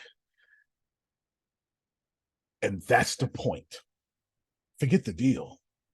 The press gets me more deals. Okay, Jerome gets it. All right, now back to Kofi side, because I'm about to make sense now, right? I'm about to keep in mind, the press gets me more deals is all I'm talking about here. The press gets me more deals. Okay. So I knew I wanted to write fiction stories. So you saw the United States as a Solaria, and then it got large print, and I got to make sure Kofi Sai, I remember something Phil said not too long ago, so I made sure it has large print in there. So I made sure that you can see it. You're saying, Grace, you can see the print. I made sure I did that for sure. Grace, I knew I wanted to write stories, but I knew if I wasn't challenged, I'm just not going to do it. Is anybody else like me? If it's not a challenge, I get real bored. Real easy. Like if we're not trying to go get 200 billion, I'm really confused. You know what I'm saying? Like if we're having $1 million conversations, I really get bored with that. If we're talking about if we're talking about doing something average, I'm not your guy. Because I won't even get, I need an obstacle that nobody can fix. Without it, I'm like, call me when you're ready. But it makes sense though. Phil and Susan taught me I'm a pioneer teacher, so it makes sense. That it genuinely I'm just literally speaking from a place of being a pioneer, right? It just genuinely makes sense. So the first challenge I did, I said, well, what if I write 54 books or something like that tell one story? And obviously I'm borrowing from the Marvel Comics universe here because they do it better than anybody else. That was my first thing that got me excited. Then I released Cities of Celeria, which is doing well. We still have an Amazon problem, but that's okay. We're fixing that problem. Now, Kofi Sa is the real journey because it's the young adults, and that's why but of course, adults like young adults book though, right? That's how we like fantasy. We still like Chronicles of Narnia and stuff like that. I know why we like this. The adults like this stuff. So it was great, but it was a real challenge because with United Cities of Celeria, I was kind of following examples. Okay, I know this author did this, I'll do this. With Cities of Celeria, with Kofi Sa, I couldn't because everybody's thinking of Harry Potter. So there's no way on the planet that I could follow Harry Potter, because when you follow something great, you're never going to be great. You can emulate greatness. That's different. It's not following. That's saying, can I capture the magic of humor consultants? But don't do what the humor consultants did, because you'll always be compared to the humor consultants. Not just that, you can't move until they move. If the humor consultant is standing in your industry and you have modeled all your moves after them, you don't know your next move until they make their next move. This is why wealthy people don't focus on competition, because I'm never going to move until my competition moves. When you think about it, that makes good sense. So I immediately been writing all these books immediately for the big screen. And you'll see it when you read Kofi Sa, you'll be like, oh man, I can see this in the movie.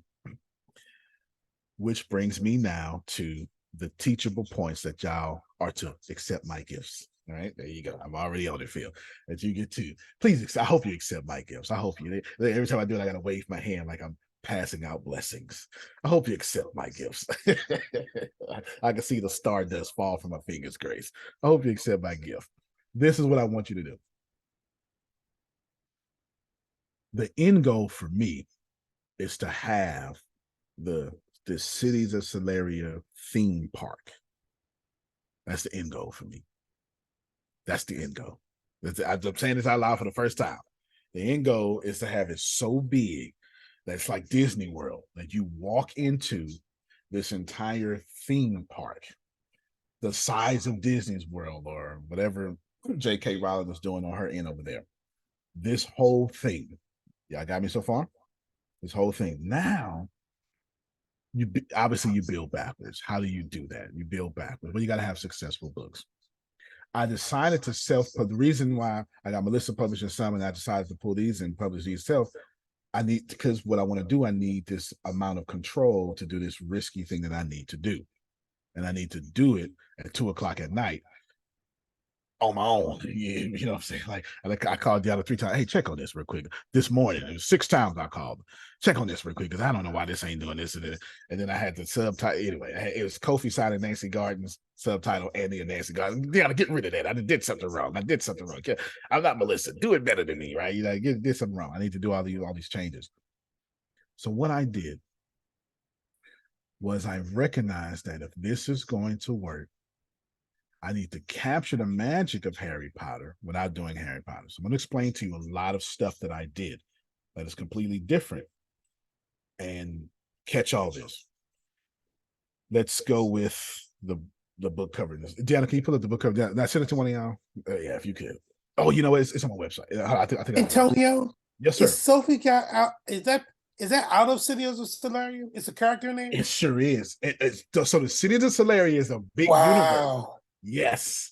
So when the EMP strike, everything in the Cities of Celeria universe happens after the EMP strike. All of it. So Kofi Sa happens to be 2 years after the events of the United Cities of Celeria. And chapter 2 is 2 years later, so it's 4 years. So Kofi Sa is set 4 years after, and you hear it. He actually listen. Oh, there you go, Phil, right there. There you go. There you go. There you go. So that's slick, Antonio. That is slick. Ooh. And when you meet Kofi Sa, he's leaving the Solarian airport. He's getting up to arrivals, and it picks back up, and there's a bunch of stuff. There's a bunch of stuff. So I recognize immediately, Grace. If you're looking for steps, Grace, step 1, theme park. But how do you get to a theme park? Well, you got to kind of be Hollywood. Yeah, you did not hear that? I'm so sorry. No, go ahead. That's the first time you heard it? Yes. Okay, you must have been multitasking when I said it 5 minutes ago. No, go ahead. I don't think it's That's my end goal. First time I heard it, but I think it just set in. It's like registered. it set in. And there's a part of Kofi Sai that I would love to experience in person. And you already know which part. Already know which part. And you ain't even, she ain't even read far enough to even know, like getting him to school was a challenge, but you'll have to. We're going to, all the book club is actually, I think the only person that registered for the book club was Phil and Susan. So the rest of y'all need to register. Y'all didn't register. The only people in the book club is Phil and Susan. Y'all told me that last night. Y'all didn't register. Step one, Grace, a theme park. Now I got to build back. See, remember I told you, all I want to do in my life is speak and write. I don't want to do nothing else. I don't want to program. That's why all my programs, hear me very well. You need to accept this. You need to steal this. All the things that I'm doing is for revenue. I never have to look back at. So if I don't think you can get me $25 million, I don't have a relationship with you at this point. It has nothing to do with, I'm not going to talk to people. It has everything to do with, I'm not putting my energy there. It's not in my top 5%. Remember, I've been teaching y'all about the top 5%. So when I stop talking to people, it has nothing to do with negativity. I just don't float in that frequency. Wealthy people behave a certain way. And wherever there is friction, there's not wealth. Yeah, I've heard. Let's go over a few lessons here, because in order for me to continue with Kofi Sai, we gotta go over a few lessons. Grace, anybody, you need 3 things to become a millionaire. I haven't said it in a long time. What are the 3 things? It doesn't matter who. Everybody here has heard it before. You need 3 things to become a millionaire. It's not in the book. You need to serve. You need to serve people. Serve people. Yep. You need a product. You need a product. You can't be a millionaire without a product. What is that? Oh, the one everybody struggle with. It's the business product. system. Business system. That's it. Everybody struggle with, because you got to multiply. You need 3 things to become a millionaire. This is, if you, me, Sean, go and get your notes, brother. I'm about to explode your business right now. You need 3 things to become a millionaire. You need a product. You need to master business systems. And you need to serve people. There's no other way to make money on this planet but serving people. The only other way to make money is to actually be in a mint. And if you don't have permission for that, you're going to jail. You're going to jail. The only way to make money on this planet, and this is not capitalism talk. This has been before capitalism. You must serve people. There is no other way on this planet to make money. So if your business is not serving people, if your business doesn't serve people properly, if your business serves people rudely, that's why you have money problems. This is what the wealthy understand, and this is why there's friction when it happens. Go ahead, Phil. You can do it with men as long as you have the quality. Yeah. You sure can. and wash that money real well. One day I had to teach you how to money lender. I can do that for you, but I won't do it on camera. Real quick, sir, before Yes, you sir. keep going. Yes, ma'am. These are steps for. So what I'm basically doing is I'm trying to tell you what I'm doing with Kofi Sai and all my books, and why it's about to be massively one of the greatest things I've ever done. Is going to be these fiction books, and why they're going to take off so big is because I've taken all my billionaire knowledge and I put it in these fiction books. It's the one thing I've ever done in my life that I did right the first time as a billionaire. Like just the first time. Like the first time for sure, because I got all this knowledge now. So you're taking notes, Grace, on these notes. So the big category of notes are what Antonio is doing with his Billionaire Book Universe. That's the big section. What Antonio is doing with his Billionaire Book Universe. And that's the deal. I'm writing these books to create a billion-dollar empire with these books, multi-billion-dollar empire with these books. That's a stream of income. And this is the income that I want to retire on. So I need you to hear, I'm talking about living my years in this energy. not in programming, not in teaching, not in sales, in writing and in traveling and speaking. What made me get there? Well, my mom died in front of me last year. That's what made me realize I wanted to write, because all I could do, remember, Susan, was write. I couldn't do anything else. And God has a way. God literally took 41 years of me not having a mother, giving me 56 days to give me the next 56 years of my life. You can't write that story. You just can't write that story, right? It's amazing. Now, Grace, in this particular section of the notes, we're saying 3 things you need to be a millionaire, because I'm going to apply it back to Kofi South. I'm going to apply it back to Kofi South. You see my kids here, they just got finished selling, so they will get paid today. My kids work for me. Yes, ma'am. And there's a backstory before you did that with your mother. Absolutely. I forgot to tell you, Sade, and anybody else new here, y'all can interrupt at any time, because this is the open dialogue. Go ahead, Susan. Yeah. And, the story of your mother, and you taking care of her there at the end, but there's a backstory to that that brought you to that point. And if you hadn't come to that point, you wouldn't have experienced any of that. Right. So wisely said. And what if I would have still had childhood trauma? Can you imagine if I still had childhood trauma, how I would have responded when they said she's in trouble? Or maybe I would have, you know, some of us do good things to wrong, but we do it for the bad reasons. So she would have got here and I would have abused her the whole time. Because I got to get this off my chest. There was never, we never talked about it. You understand? We never talked. There was nothing to talk about. And she, remember I told you the first 3 days she was in a battle stance, Susan. She was like a ninja, she was ready. The first 3 days was rough. And I just laid out with her, on the air match. I just laid down and said, Mom, I don't care. Whatever it is, it's all good. Go ahead, Susan. Go ahead, Grace. Sir, I just wanted to tell you, I'm gonna put Mama Joy on the spot. She says she just ordered her book. Thank you. Yes. Yes. Thank you. Order the book. Repost links out there for me, Deanna.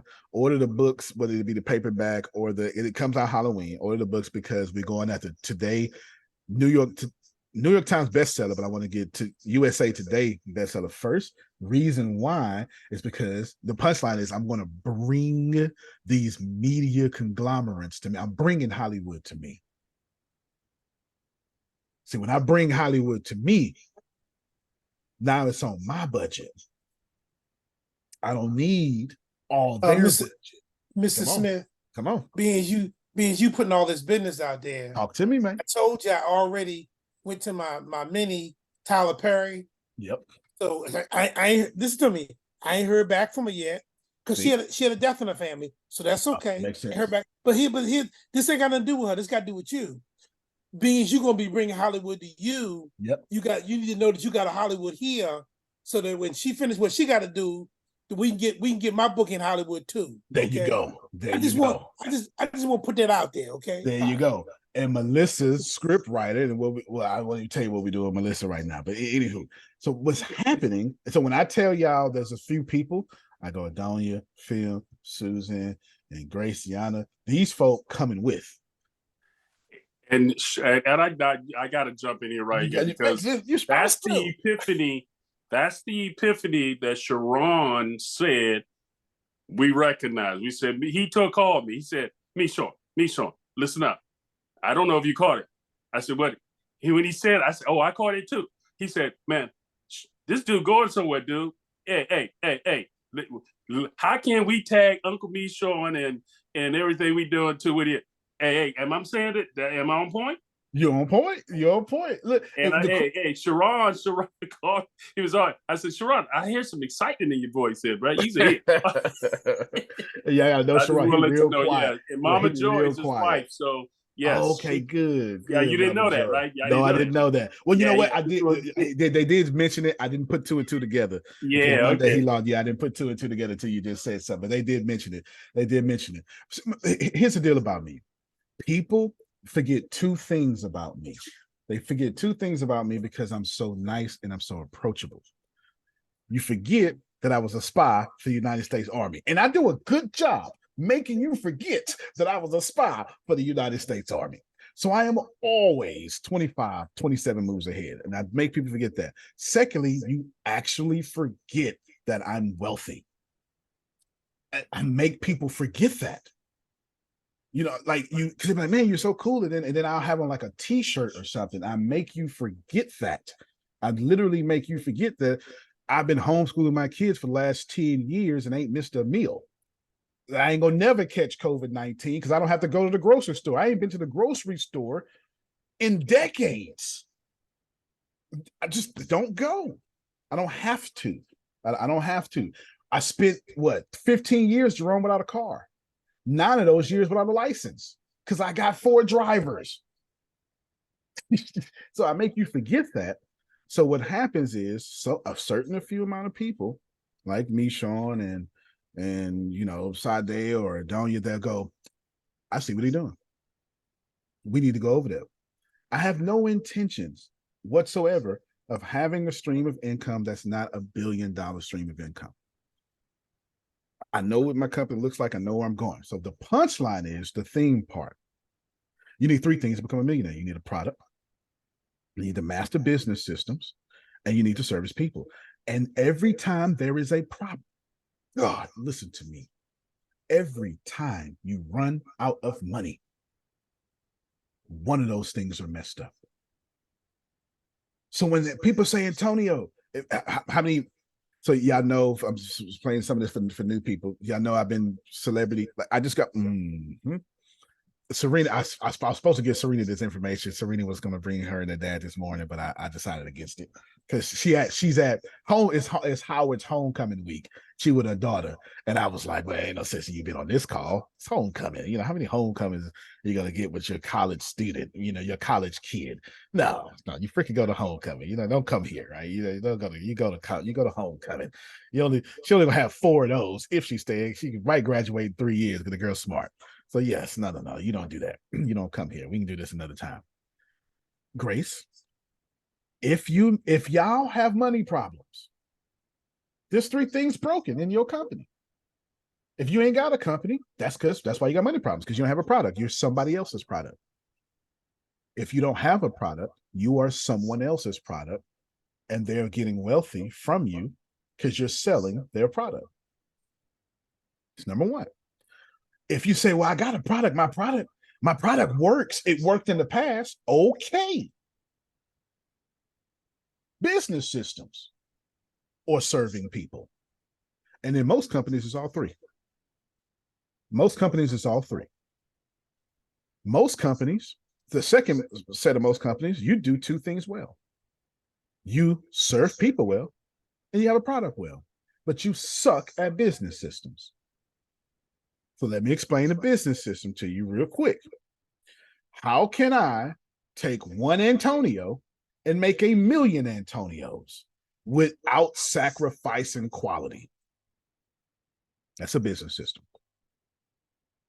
Because if I have a million Antonios, then a million Antonios can serve 1 customer per minute, can't we? Now you know they charge y'all for stuff like this, right? Y'all come here every Monday through Friday and get free stuff. They charge you for stuff like this. If there's a million Susans, that means Susan can stick with 1 customer. Right now. Look, if there's a million Susan, that means Susan is going to not sacrifice her quality for whoever she's talking to.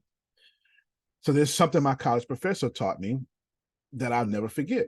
His name is Dr. Felici Sagwe. He's from Kenya. He's from Kenya. And he said, well, I make people the most important thing I've done all day. And I've been saying it ever since. So Susan is going to make sure that she represents the Human Consultant brand. Who's going to represent Human Consultants better than Susan? It's impossible. I just told Uncle Mishorn, didn't I tell you that in the email? That he makes people feel the most important thing I've done all day. Yep, you sure did. That's why I make so much money. Because every time people talk to me, they go, man, this is the deal. The only people who can't handle that are the people who are not listening to product. And Antonio, I enjoy giving you my money. Don't tell nobody I said that. If I can, this is why Adonia won't even get on the phone with me. Where you at, Adonia? Adonia won't even get on the phone. I'm trying to ignore you right now. I don't even want to talk to you right now. So there. As soon as Adonia tell me something, and I'd be like, hold on, let me get that Tony on the phone. No, don't put that boy on that phone. Put him on the phone. I call that conspiracy. It's a conspiracy because she does that to me. She just got the sweet, Grace, you are the sweetest person. And then she says, hold on for a minute. And I get a little pause, and then my brother come on the phone. Like, really? Like, for real? There it is. There it is. And you don't have to change. You do not have to change at all. I am 100% me at all times. You do not have to change. You don't got a code switch. You don't have to change. You can be exactly who you are because people love authenticity. This is how you make money. And what I'm trying to do now is make a billion Antonios on the fiction world. Let's take it back to Kofi Sai. So I'm going to show y'all top secret information you're not supposed to see. You ready, Grace? This is top secret information you're not supposed to see. Sidebar before you go there. Oh, yeah, go ahead. I mean, when you mentioned there's only 4 homecomings, yeah, there's also Parents' Weekend, Father's Weekend, and Mother's Weekend, too, that you can put back into college with your kids. So give you little more opportunities. Yeah, it sure does. And of course, one of my great memories going to Father's Weekends to my kids in college.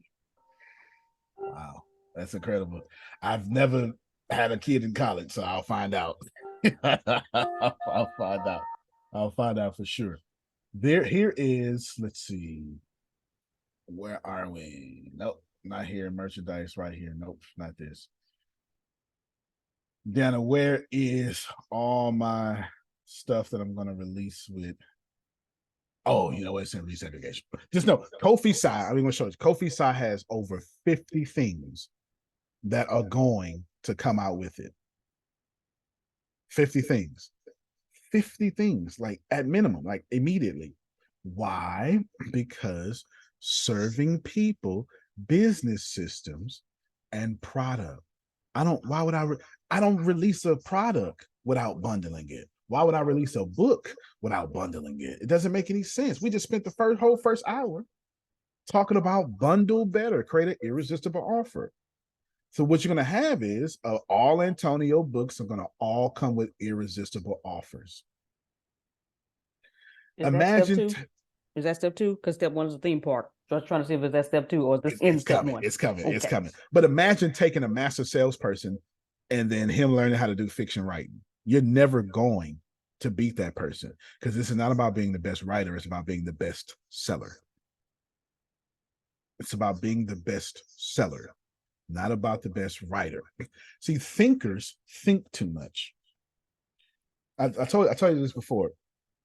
It is easier to educate a doer than it is to activate a thinker. If all you're doing in your organization is thinking, you're not making money. This is why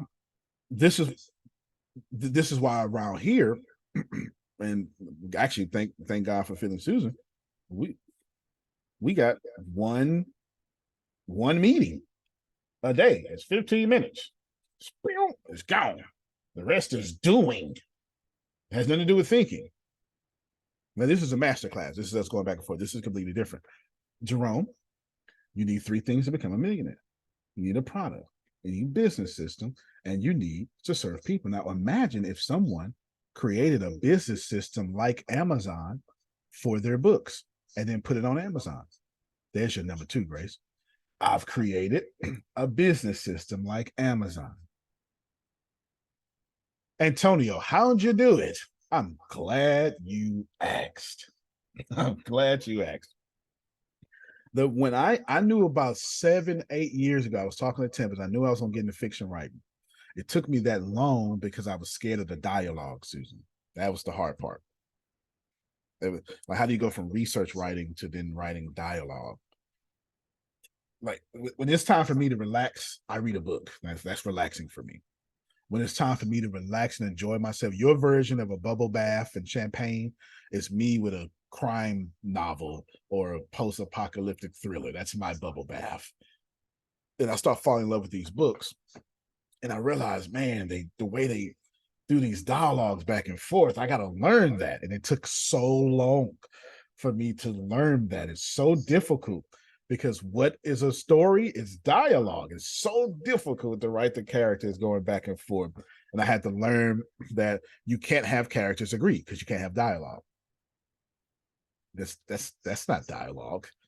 If everybody in your Phil, you got a great quote. You have a great quote about somebody's not needed or something. Yeah, listen to this brilliance. If two people agree all the time, one is not needed, or one is lying. And if two people disagree all the time, they're both not needed. If two people disagree all the time, they're both not needed. If two people agree all the time, they're lying and somebody's not needed again.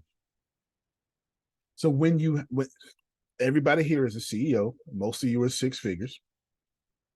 I want you to recognize there is a big difference between six figures and seven figures. And I'm not talking about the numbers, I'm talking about the person. There's a big difference between six figures and seven figures. That person does not think the same. Go from 7 to 8, there's an ocean between you two. There's an ocean between you two. It's genuinely now why I make sure I'm trying to get next to the president of the Chase Bank right now. Why? Because my NFL contact, guess who we go to? Susan for advice. The president of Chase Bank. We need to be friends. This doesn't make any sense. Why does your contact not mine? So guess what I started yesterday? I've already been helping the NFL out. Now I said, here's the contact. You can have it for free. I trust. This is my exact words. I trust Lifford. You're going to take care of me on the back end. You know I am. Go ahead, Phil. Yeah, I know Jamie Dimon. Exactly. He used to be the chairman of Bank One. Oh, wow. I didn't know that. Bank One bought the First National Chicago, and then he bought, before Chase, they bought another bank and then turned it into Chase. Yeah. But yeah, Jamie Dimon, he's a cool dude. Yeah, that's what I hear. That's what Lifford tells me. That's what I hear for sure. $1 million for me now it's chump change. I don't understand the thought process. How do you take this? What if you can write books and build an Amazon with it and then sell those books? Because that's what I've done.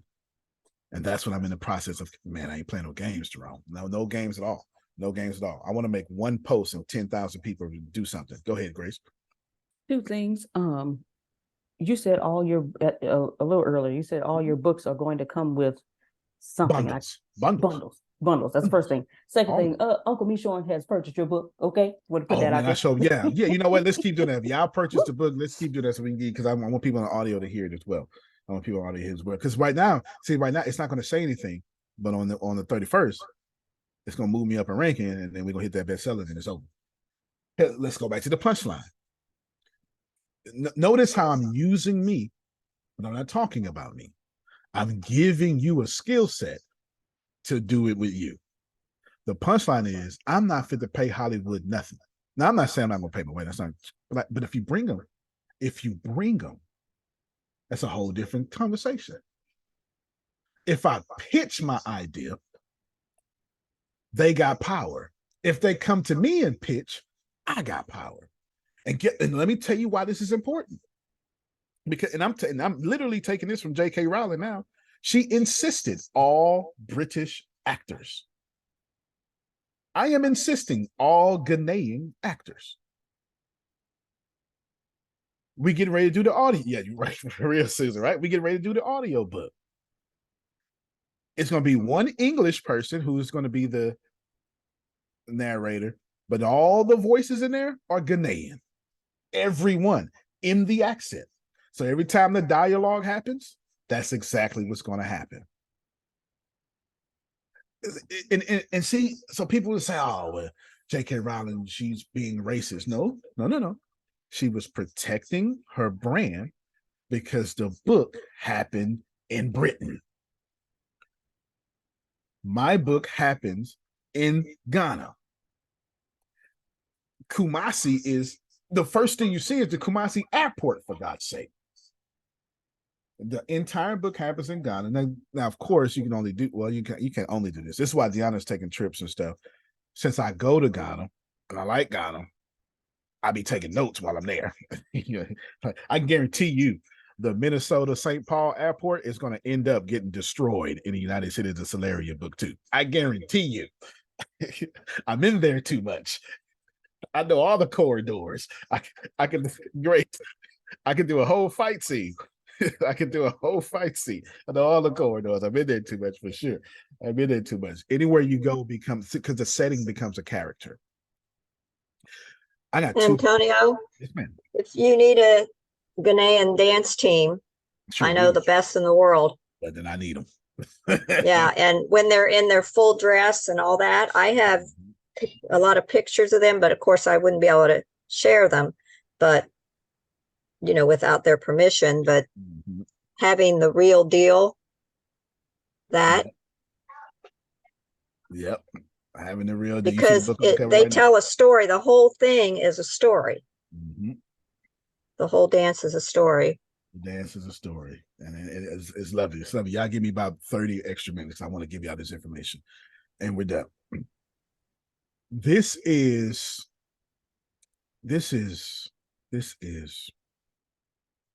big. Okay, Grace, I'm not coming into this lightly. The goal is not to be published, and the goal is not to be a bestseller.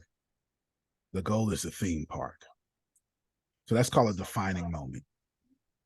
So having that defining moment, knowing that the goal is the theme park, it affects every single thing that I do.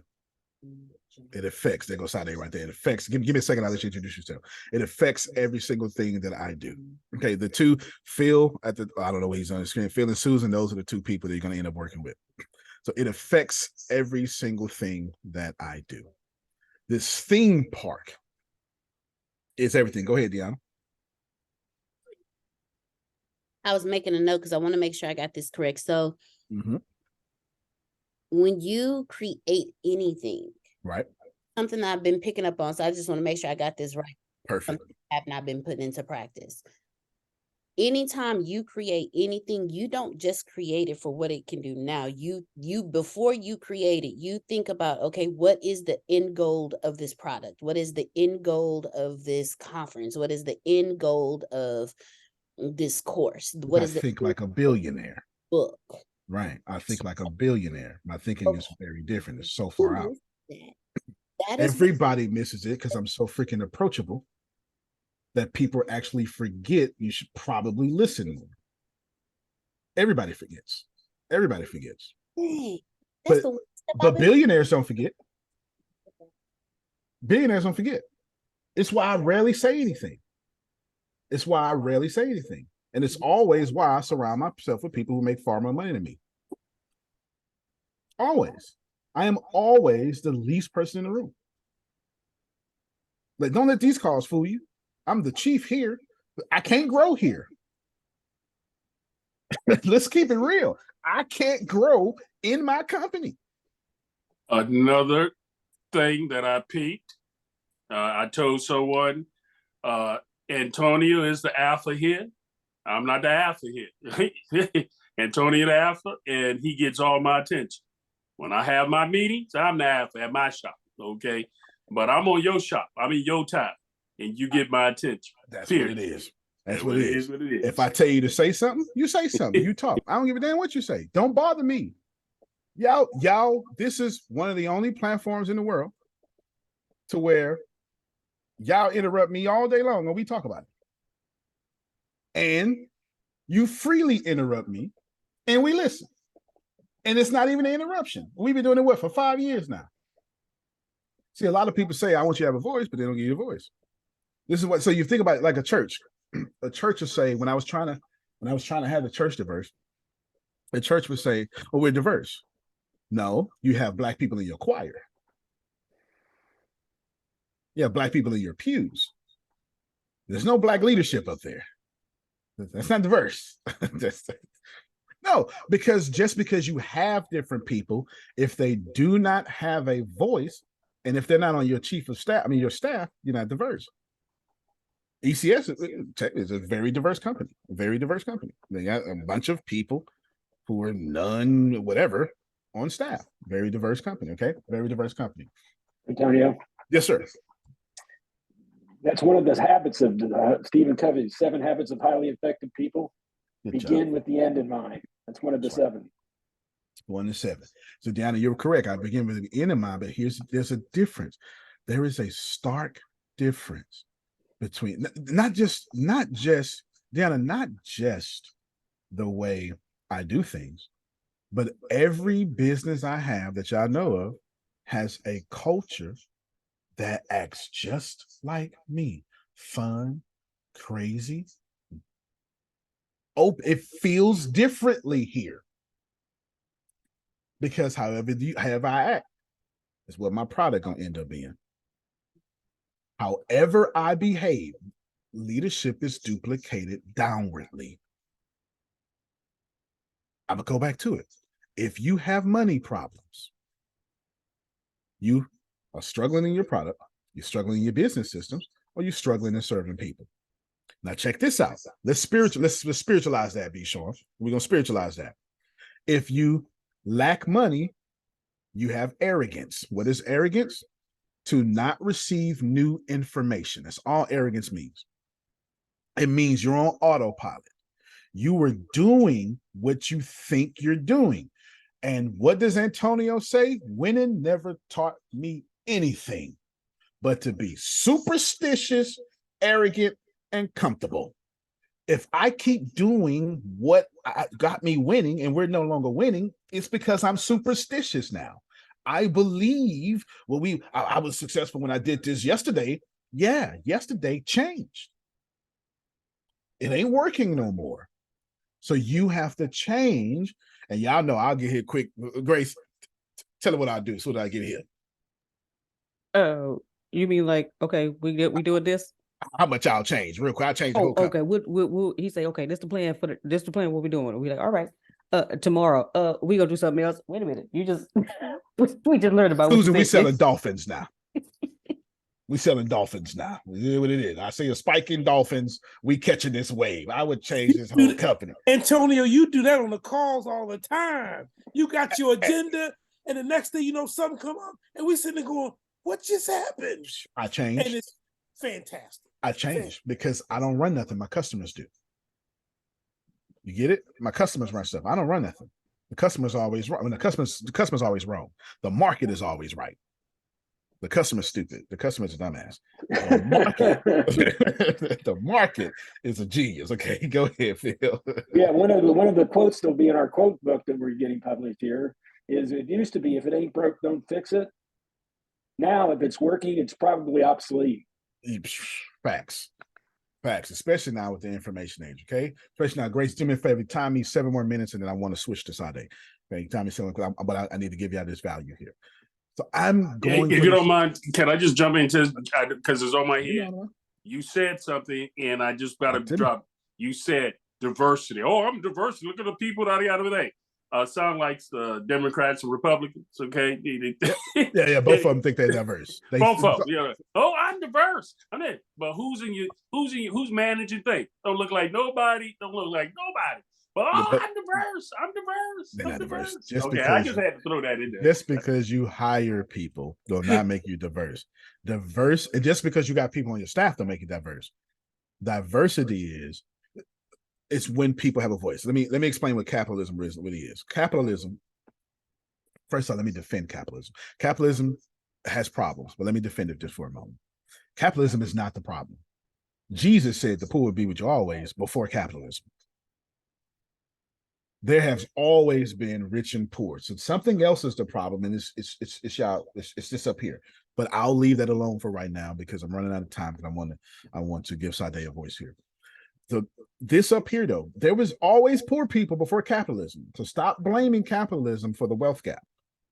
Stop doing that. That's not the truth. There's always been a wealth gap.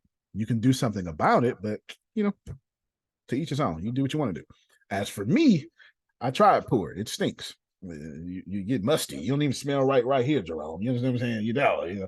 You get crusty on your skin and stuff. It just, I tried it. It don't work well. It don't work well at all. So this idea, Grace, of capitalism being a problem, it's not a problem. So let me defend it. Now, what is capitalism? I hope, I wish I could just pour your heads open it. Capitalism has nothing to do with money because money doesn't exist. So let me tell y'all some billionaire knowledge here. Money does not exist. There's no difference. This one of my books, or whatever. It's 1,000 ways to make money. This paper in here, Jerome, there's no difference than collecting this piece of paper than collecting $1 million. It's no difference in collecting 1 million Post-its than it is $1 million. And I'll show it to you. I will prove to you what I'm saying. Money does not exist.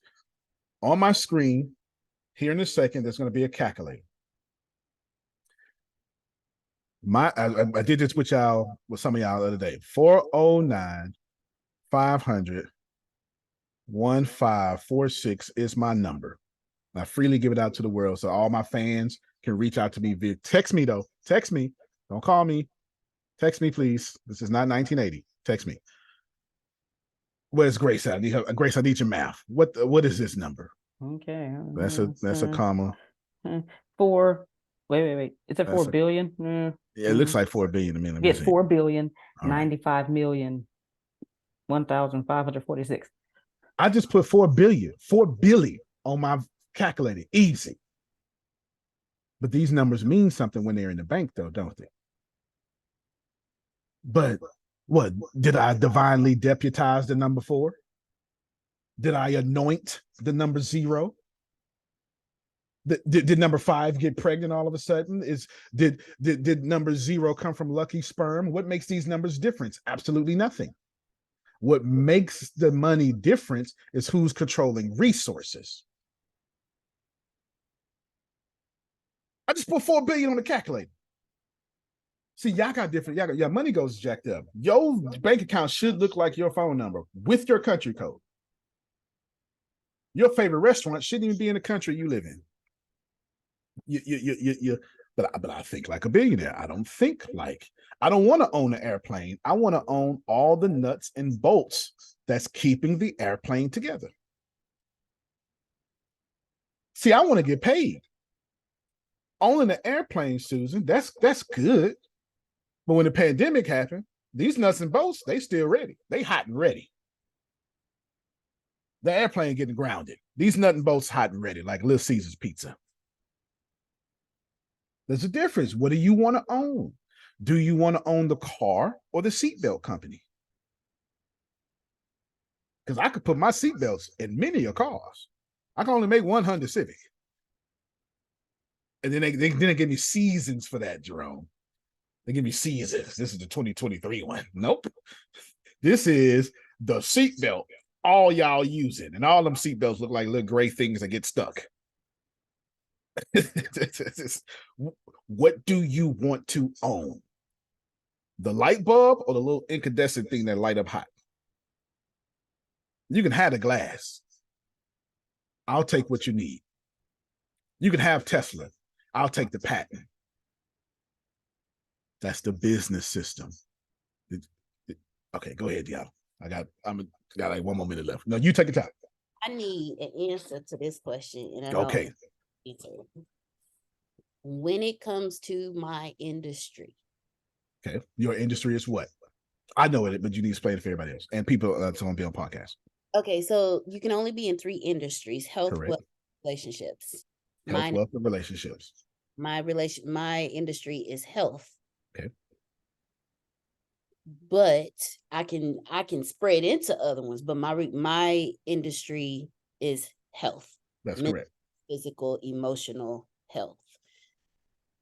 What is my nuts and bolts? I don't want the plane. I want to control the nuts and bolts. So what's the nuts and bolts of the industry? Got you. So I'll answer your question and move to Sade, Phil, and Susan. She's right. There's only 3 industries: health, wealth, relationships. You go, no, there's not. I'm in. No. You're in a division of those 3 industries. That's what you're in. You're in a subdivision of those three industries. So in ECS's case, you have an option. They're currently in wealth. That's where they are, because they help their call centers and support centers. That's wealth. I don't care what they say. It's wealth. It doesn't matter how you want to say it. It's wealth. But when I'm done with it, then I'm going to be in wealth no more. Then I have to make a decision. It has nothing to do with me. That's the CEO's decision. It has nothing to do with me. But when I add tech to it and they own what makes them wealthy, he's going to become a tech company immediately. But he has to now make a decision, because if he tries to do both, he's going to fail. So you can't see this is where people get mad at me, Sean, and anybody like me who know what the hell they talking about. How do you know you're talking about, Antonio? Check my harvest. Right, Jerome? People get mad. Check the harvest. A good tree bears good fruit. Check the harvest. If the harvest is rich, listen. When Sade picks tech, he has to fundamentally change his business. If he stays in wealth, then that tech needs to fundamentally support his business. But he can't do both. I am either going to destroy his company by giving him something he can't handle too soon, or I am going to push him to $1 billion by giving him something he can't handle too soon. Either way, winning is going to mess it up. Every time you win, a leak springs up. Wherever you got a hole in the foundation, it's just going to jack it up. So for ECS, I'm using him to give you an example. For ECS, if he goes tech, then he's no longer a call center. He's offering Disney technology they don't have. And every single thing about his company needs to change. And the people he hired need to have a tech background. Wouldn't that shift him to relationships at that point? Because now he's helping other companies build relationships. That absolutely. He has a choice now. You get it? CC's going to tech. Is he in wealth or is he in relationships? And more than likely, he's going to choose one or the other. It depends. If he chooses relationships, then he's going to go. It's going to change his client. If he chooses relationships, then he's going to be more like Facebook. Facebook does not have a relationship with its consumers. Facebook has a relationship with its advertisers. Facebook is a platform for its consumers. Facebook makes changes, not because the consumers complain, because the advertisers say we're not reaching enough people. So Sade is going to have to choose, who is he listening to? Disney or Karen? It depends on where his business is. I can't decide that for him. That's on him, though. You get it? Back to you now, Deanna. Well, hold on. Let me clear it up just more. When he's in wealth right now, when he owns his own technology, you're going to have to make a hell of a decision. Am I still pitching the way I pitch? You said, well, the pitching don't change anything. It's now, what am I selling? Am I selling customer support? Because if it was me, I wouldn't sell customer support. That's what I would do. I wouldn't sell customer support. If I own my own technology, there's no way in hell I'd sell customer support. I would never sell customer support because I'm competing with customer support. I'm competing with India and not Palestine, what the hell, Philippines. I would never go, I was say Palestine. I would never go to where I got to compete. Right. But you know what's never been done before? Offering Netflix a technology. I'm a software company.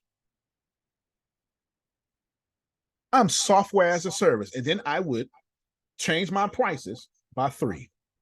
Software as a service, infrastructure as a platform as a service, infrastructure as a service. And I would have 3 different level of access you can get.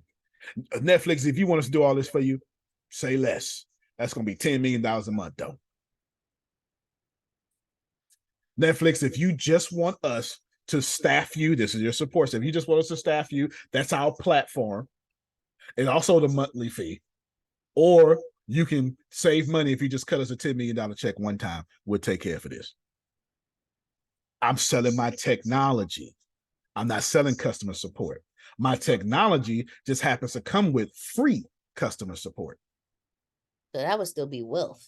If you selling your technology, that would be wealth. See, and it comes with free customer support. You don't pay for my staff. You train them. We pay for them. That's why our premium is high, because you're paying for our technology. Anyway, back to you now, Deanna. Back to you now. So when you ask me, someone who thinks like a billionaire, what's my version of that? Okay. I don't know.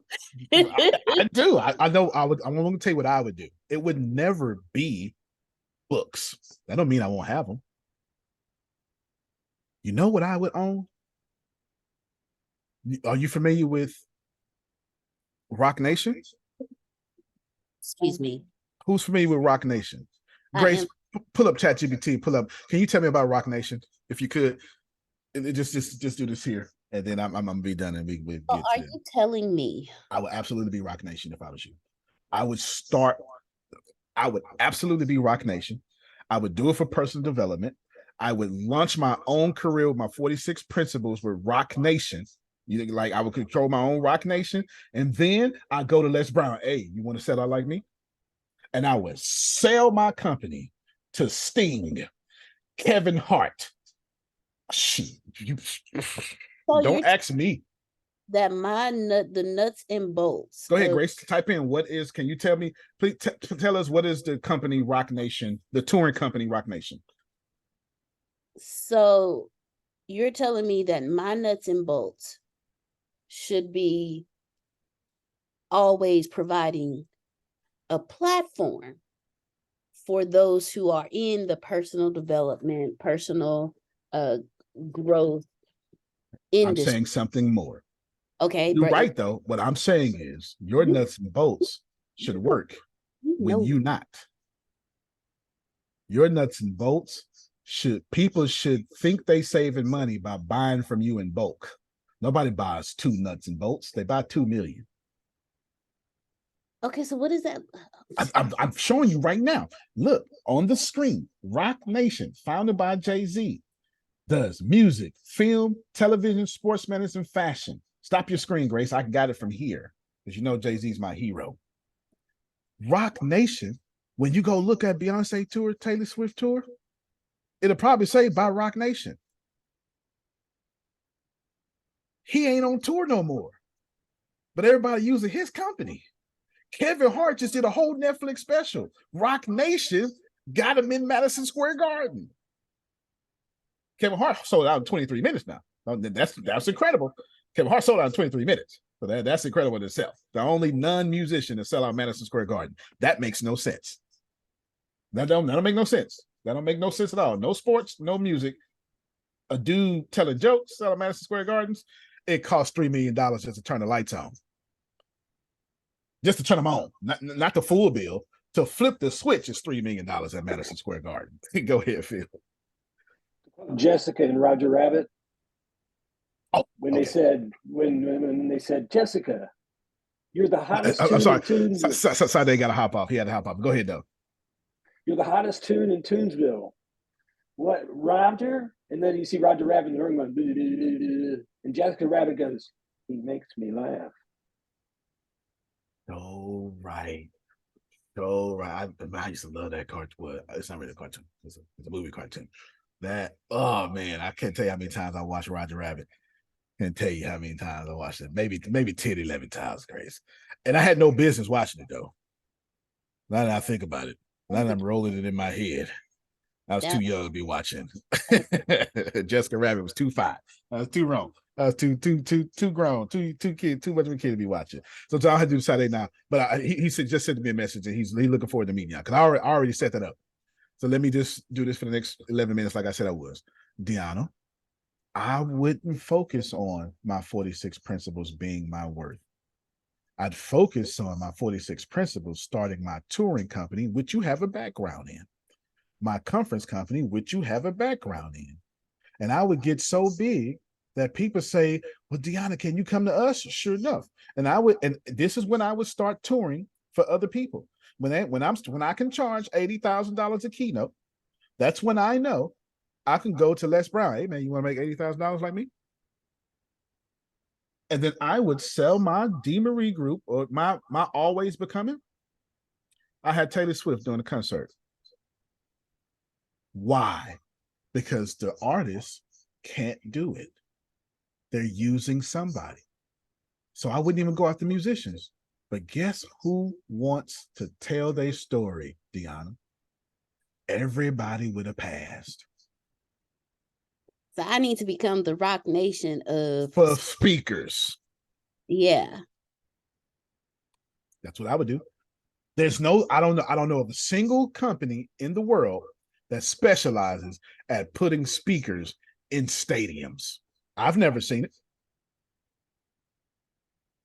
I've never seen it. Deanna, that's why you were in the music industry in the beginning.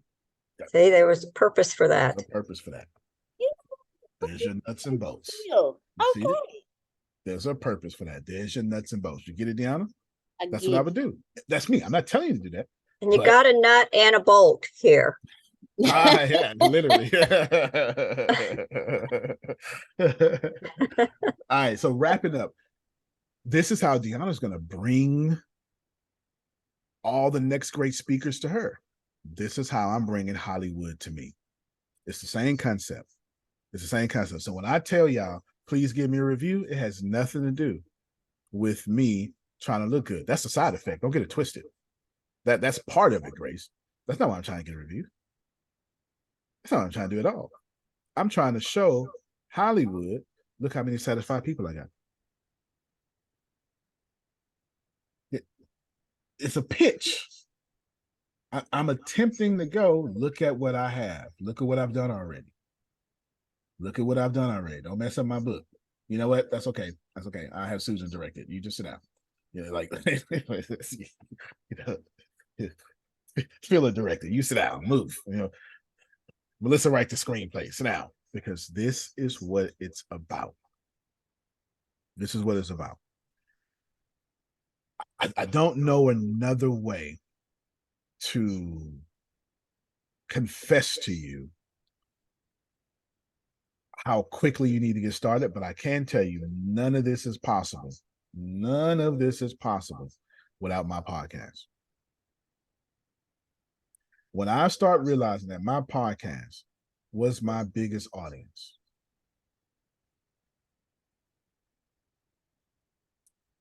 things start shifting in my mind. Now, let me post a book link. You got the Kindle link, but you didn't get the book link. Can I make? Yes, you can do it right now, Melissa. Hi, everyone. I'm not going to be online because I'm driving, but I want to make a really quick announcement. If you need advertising, you need to get a hold of Grace, because Trient Press was just invited to the Ottawa Book Expo, which is the second largest book expo in the world. And all the advertising that we're doing in the magazine is now going to have an additional price added, $300 to any bundle for advertising at the expo, or $800 by itself. All right. And she just got me at an international book. Something. Say that, whatever you said yesterday, girl. What you got? The first international book fair is the Ottawa Book Fair, which we're advertising in. Cool. There you go. So all the Trient books are there, but if you have businesses, you want to have your businesses seen there. Good stuff. And all of us already sponsors and are going to be in there already. Am I getting that, or is this something extra? If you're a sponsor, no, this is extra. This is, if you buy a bundle through Grace, is $300. This is advertising bundles. If you want the Ottawa Expo sponsorship, it's $800 by itself. Okay. There you go. Now, for those of you who bought, okay, Dan, you go ahead. I'm actually in 6 minutes, probably less than that. For those of you who bought the book, did y'all buy this one or the one with the cover? The one with the cover, I'm sure the cover is going to show up here in a little bit. Did y'all buy this one or the? I believe Uncle Mishorn bought that one. I bought that one. Okay, this is the Kindle. You bought the $29.99 or the $14.99, Uncle Mishorn? I bought the $14.99. Okay, that's the Kindle version, so you'll get the digital copy. Cool. You get the digital copy. Works well for me. Works well for me. One of the things I'm going to do, Grace, is, and this is really why that I decided to do these, because since they're all in series, what I'm going to do is once the series are done, I'm going to offer the book set, Phil, like the book set, because that's how I typically buy my book sets. So I'm always excited when I see a new book set, and it's gonna be at a dumb price. This, because that would be working on Amazon. So I'm gonna do like Kofi Sai flash sale for a while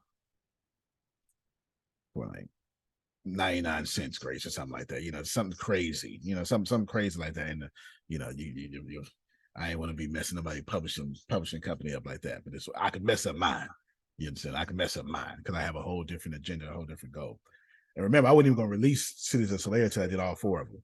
But now I'm glad I didn't do that.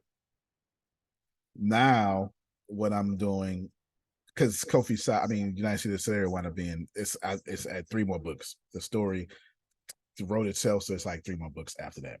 That's good. Let's stop there. I want to tell you, well, Phil is going to tell you about what's happening next Monday at 8 Central, 9 Eastern, and how we want all of you there for Let's Study a Book with Phil and Susan. Go ahead, Phil.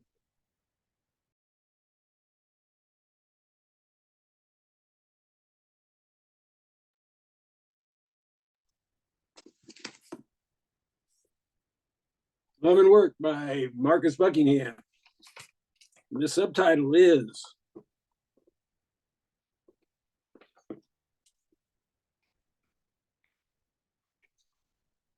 How to Find What You Love What You Do, and Do It for the Rest of Your Life.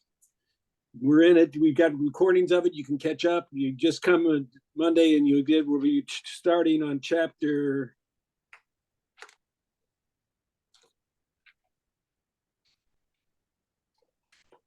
Groupthink. You are not where you're from.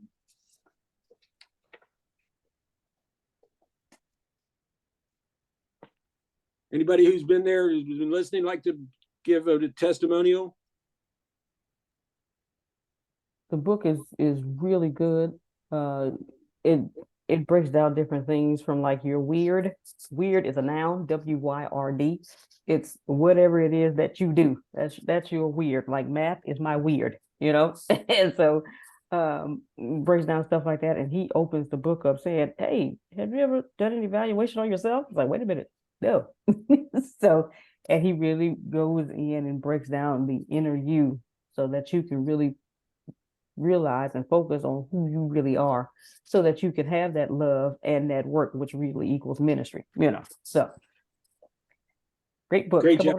Absolutely. And you did great, Deanna. I just looked at your message. You did great. Do me a favor, Deanna. I'm sending you this link. Let's can you hear me, Deanna? Just raise your little hand or something. Okay, cool. You can hit me. As soon as this is over, which is in a minute or two, let's send an email just to make sure that this picture is going to come up, because you know how I am. I don't want to wait till the 31st. Yes, sir. Gotcha. All right, and messing up my pre-sales. I want it now. USA Today bestseller. You know, try to get as many as possible, because the plan is this big old theater thing. All right, cool. Grace. Oh, the inner circle stuff. The blogs are going out. You see, Prophet Jerry got his. 2 people already got theirs. 3 and 4 we're working. We're just going in the order in which y'all submitted. So just order in which y'all submitted. Inner circle is not. It's $250,000 to get into. I let it go for a flash sale. The next time. Okay, so then we've got almost. So Jalen's is almost done. So we are 40 done with him. So you need 60 left. Melissa's almost done. I got 40 left for her. Okay, Melissa's almost done, etc. And beautiful stuff. Just beautiful stuff. Just beautiful stuff. It's working out very, very well. Very, very well. And I've got Gracie down a co-writing with me, so I can have 3 hands or 6 hands. I need 6 hands. It's 6 hands, and we got a little shared doc. But anyway, fantastic. Multiply yourself, y'all. Me, Sean.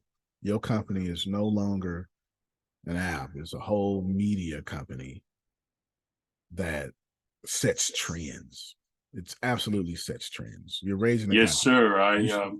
You should be lobbying in I'm Congress. feeling you with, you left me some good information, but my partners had to talk to me because they know how I am. I'm kind of anal about what it is I want. And they told me, Michon, did you hear what ATS said to you?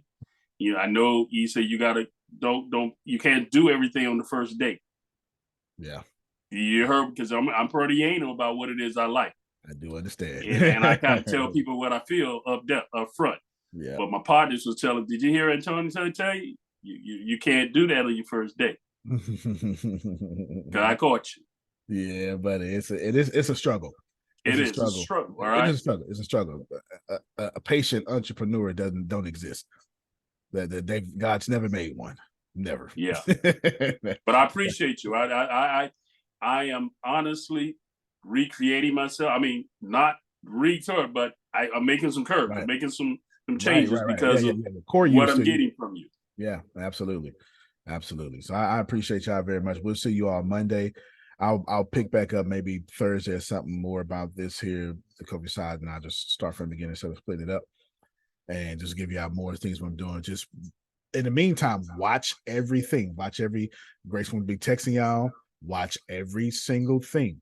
Watch how I go live. Watch this. Just watch it because it's a whole plan that's been laid out. All right. Well, you can plant better. You can dominate. Thank you so much for being you. And hopefully all of you can be as pretty as the freckled one there. We'll give it a try. We'll see.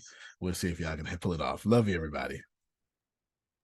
Love you more. Love you more. All right, y'all. Hey, love you more, bro.